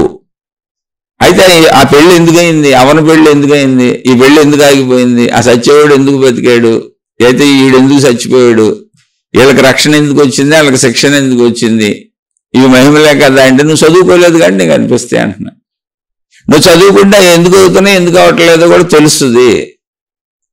నేను చదువుకున్నాను, నాకు తెలుసు, నేను చక్కగా చదువుతున్నా, అందుకని మహిమలు మాయలు లేవు అంటున్నా. నేనంటాం కాదు, అది మహాత్ములు చెప్పారు. అటువైపు వెళ్ళకండి, సిద్ధుల వైపు వెళ్ళకండి, మీ జీవితాలు పాడైపోతాయి, భ్రష్టత్వాన్ని పొందుతారు అన్నారు. భ్రష్టత్వం అంటే ఏంటి? మన ఈ మధ్య ఎవరో ఒక ఆయన అన్నాడు, ఆ భ్రష్టత్వం గురించి మహిమల గురించి చెప్పి ఆయన గురించి పాపం బోల్డ్ ప్రశ్నలు పెడితే మళ్ళీ పాపం ఎంత పెట్టినా ఆయన అంటే ఏముందంటే ఆ చదువుకోనప్పుడు, ఆ స్థితిని దాటనప్పుడు అది మహిమగానే అనిపిస్తుంది. ఎంత పెట్టినా ఆయన పాపం మొత్తానికి మీరు మహిమలు ఉన్నాయి అంటున్నారు అంటున్నాడు. నన్ను మహిమలు కాదు నాయన, నువ్వు చదువుకోకపోతే అది మహిమే. ఇప్పుడు ఏమీ తెలియనోడికి రైలు వెళ్ళిపోతుంది మహిమే, ఏమీ తెలియనోడికి విమానం ఎగిరిపోతుంది మహిమే, ఏముంది అందులో? అయితే రోజు ఎగురుతున్నాయి కాబట్టి మహిమలు అంటలే. మనం చదువుకున్నామనుకోండి, ఆ విమానం కోర్సు చదివామనుకోండి, దాన్ని ఎలా ఎగరేయచ్చో కూడా తెలుసు, మనమే పైలట్ అయ్యి ఎగరేసేస్తాం. నేర్చుకున్నాం అనుకోండి, రైలు డ్రైవ్ చేసేయచ్చు, కారు డ్రైవ్ చేసేయచ్చు, మోటార్ సైకిల్ డ్రైవ్ చేసేయచ్చు. ఇవేమీ లేనప్పుడు చిన్నప్పుడు మా పిల్లల్ని మోటార్ సైకిల్ మీద ఎక్కించుకెళ్తే సంబరపడిపోయేవాళ్ళు, ముందు ట్యాంక్ మీద కూర్చోబెట్టుకుని చిన్నపిల్లలు, ఎందుకంటే డ్రైవింగ్ రాదు. ఇప్పుడు పెద్దవాళ్ళు అయిపోయారు, వాళ్ళే డ్రైవ్ చేసేస్తున్నారు కార్లు మోటార్ సైకిళ్ళు. అందుకని నాకే ఎవరు డ్రైవింగ్ మా పిల్లలు, నాన్న నువ్వు సరిగ్గా తోలవు నాన్న, ఇక్కడ తోలటం రాదు, మేము తోలుతా ఉండంటారు. డ్రైవింగ్ వచ్చినాక ఏమైంది, నాకే తోలటం రాదన్నారు. అవును నిజమే, అది మా పిల్లలు నాకంటే బాగా తోలుతారు. అలా నీకు చదువు తెలిస్తే అది మహిమ కాదు మాయ కాదు అనే విషయం నీకు తెలుస్తుంది. ఆ మార్గం గుండా నువ్వు కూడా ప్రయాణించుకుంటూ వెళ్ళిపోతావు. అది మనోలోకం, దాన్ని దాటి ఆత్మలోకం దాకా ప్రయాణించాలి. ఆలోచించి చూడండి. మళ్ళీ చెబుతాను ఒకవేళ అర్థం కాకపోతే. ఈ సమన్వయం ఇప్పుడు అది మనోలోకంలో అక్కడ ఏమీ లేదు కనుక, అది ఆకాశతత్వం కనుక. ఓ ప్రశ్నలో ఒక ఆయన అడిగారు, ఏదైనా విషయాన్ని మనసు ఇమేజ్ రూపంలో ఊహించుకోగలుగుతుంది, మనసులో ముద్రింపబడుతుంది, విన్న విషయాలు మంచి విషయాలన్నీ. కానీ ఆత్మ ఎంతసేపు విన్నా ఎందుకు ముద్రింపబడతలేదంటే అసలు ఆత్మకు రూపం లేదు, ఇమేజ్ కాదు అది. ఆత్మలో నేనన్న అనుభవం కూడా ఉండదు, అందుకని అది ఎప్పటికీ ముద్రింపబడదు. సముద్రంలో కలిసిన నీటి చుక్కవలే నువ్వు అందులో కలిసిపోతావు అంతే, నేనన్న భావన ఉండదు. అలాగే ఏంటి సమన్వయం అంటే, సమన్వయం కాదు, నీకు సమన్వయం ఉండదు, అనుభవం ఉండదు, పొందావో పొందలేదో నీకు తెలీదు. కానీ నీలో జ్ఞాన ఎదుగుతానే ఉంటుంది. అందుకని అనుభవాల కోసం ఎదురు చూడబాకండి. అనుభవాలు జరిగేది శరీరానికి మనసుకి. అందుకే మహిమల్ని చాలా మంది అనుభవాలుగా తీసుకుని ఆ గురువుల్ని ఆ మాతాజీల్ని పట్టుకుంటూ ఆ సంస్థలో లై ప్రచారం చేసుకుంటూ జనాన్ని ఆకర్షించుకొని వెళ్ళిపోతూ ఉంటారు. అది నేను తప్పు అంటలే, అది మనోలోకం. మీకు అది ఇష్టమైతే అందులోనే వెళ్ళండి. కానీ అది కూడా దాటితే అనంత ఆత్మశక్తికి వస్తారు. మీ ఇష్టం, వస్తారా రారా అది మీకు సంబంధించింది. నాకు విషయం తెలుసు కాబట్టి చెప్పాను, నచ్చితే తీసుకోండి, నచ్చపోతే వదిలేయండి. ఒకవేళ నేను తప్పు చెప్పాను అనుకుంటే వాడు ఒక మూర్ఖుడు, వాడికి తెలియదులే అని వదిలేయండి నన్ను. దయించి మీ పాదాలకు నమస్కారం. ఎందుకంటే అది చదువుకుంటే తప్ప అర్థమవని విషయాన్ని ఎంత చెప్పినా ఏం ఉపయోగం? డాక్టర్ దగ్గరికి వెళ్ళి, డాక్టర్ గారు మీరు గుండె ఆపరేషన్ ఎలా చేశారో నాకు 1000 సార్లు చెప్పండి, నేను వచ్చి మీ దగ్గర చదువు నేర్చుకుంటాను. మీరు ఆ వీడియో ఇవ్వండి, 1000 సార్లు వీడియో వేసుకు చూస్తాను, నేను వెళ్ళి గుండె ఆపరేషన్లు చేసేస్తానంటే నీకు డాక్టర్ సర్టిఫికేట్ ఎవరు? జైల్లో పడేస్తారు నిన్ను. ఆ సర్టిఫైడ్ డాక్టర్ చేయాలి, గవర్నమెంట్ ఆమోదించాలి, నీకు పట్టా ఇవ్వాలి, నిన్ను డాక్టర్ అని డిక్లేర్ చేయాలి, నువ్వు ఆ కోర్సులన్నీ చదవాలి. అప్పుడు నీకు అర్థమవుతుంది అది నేను చేయగలనని.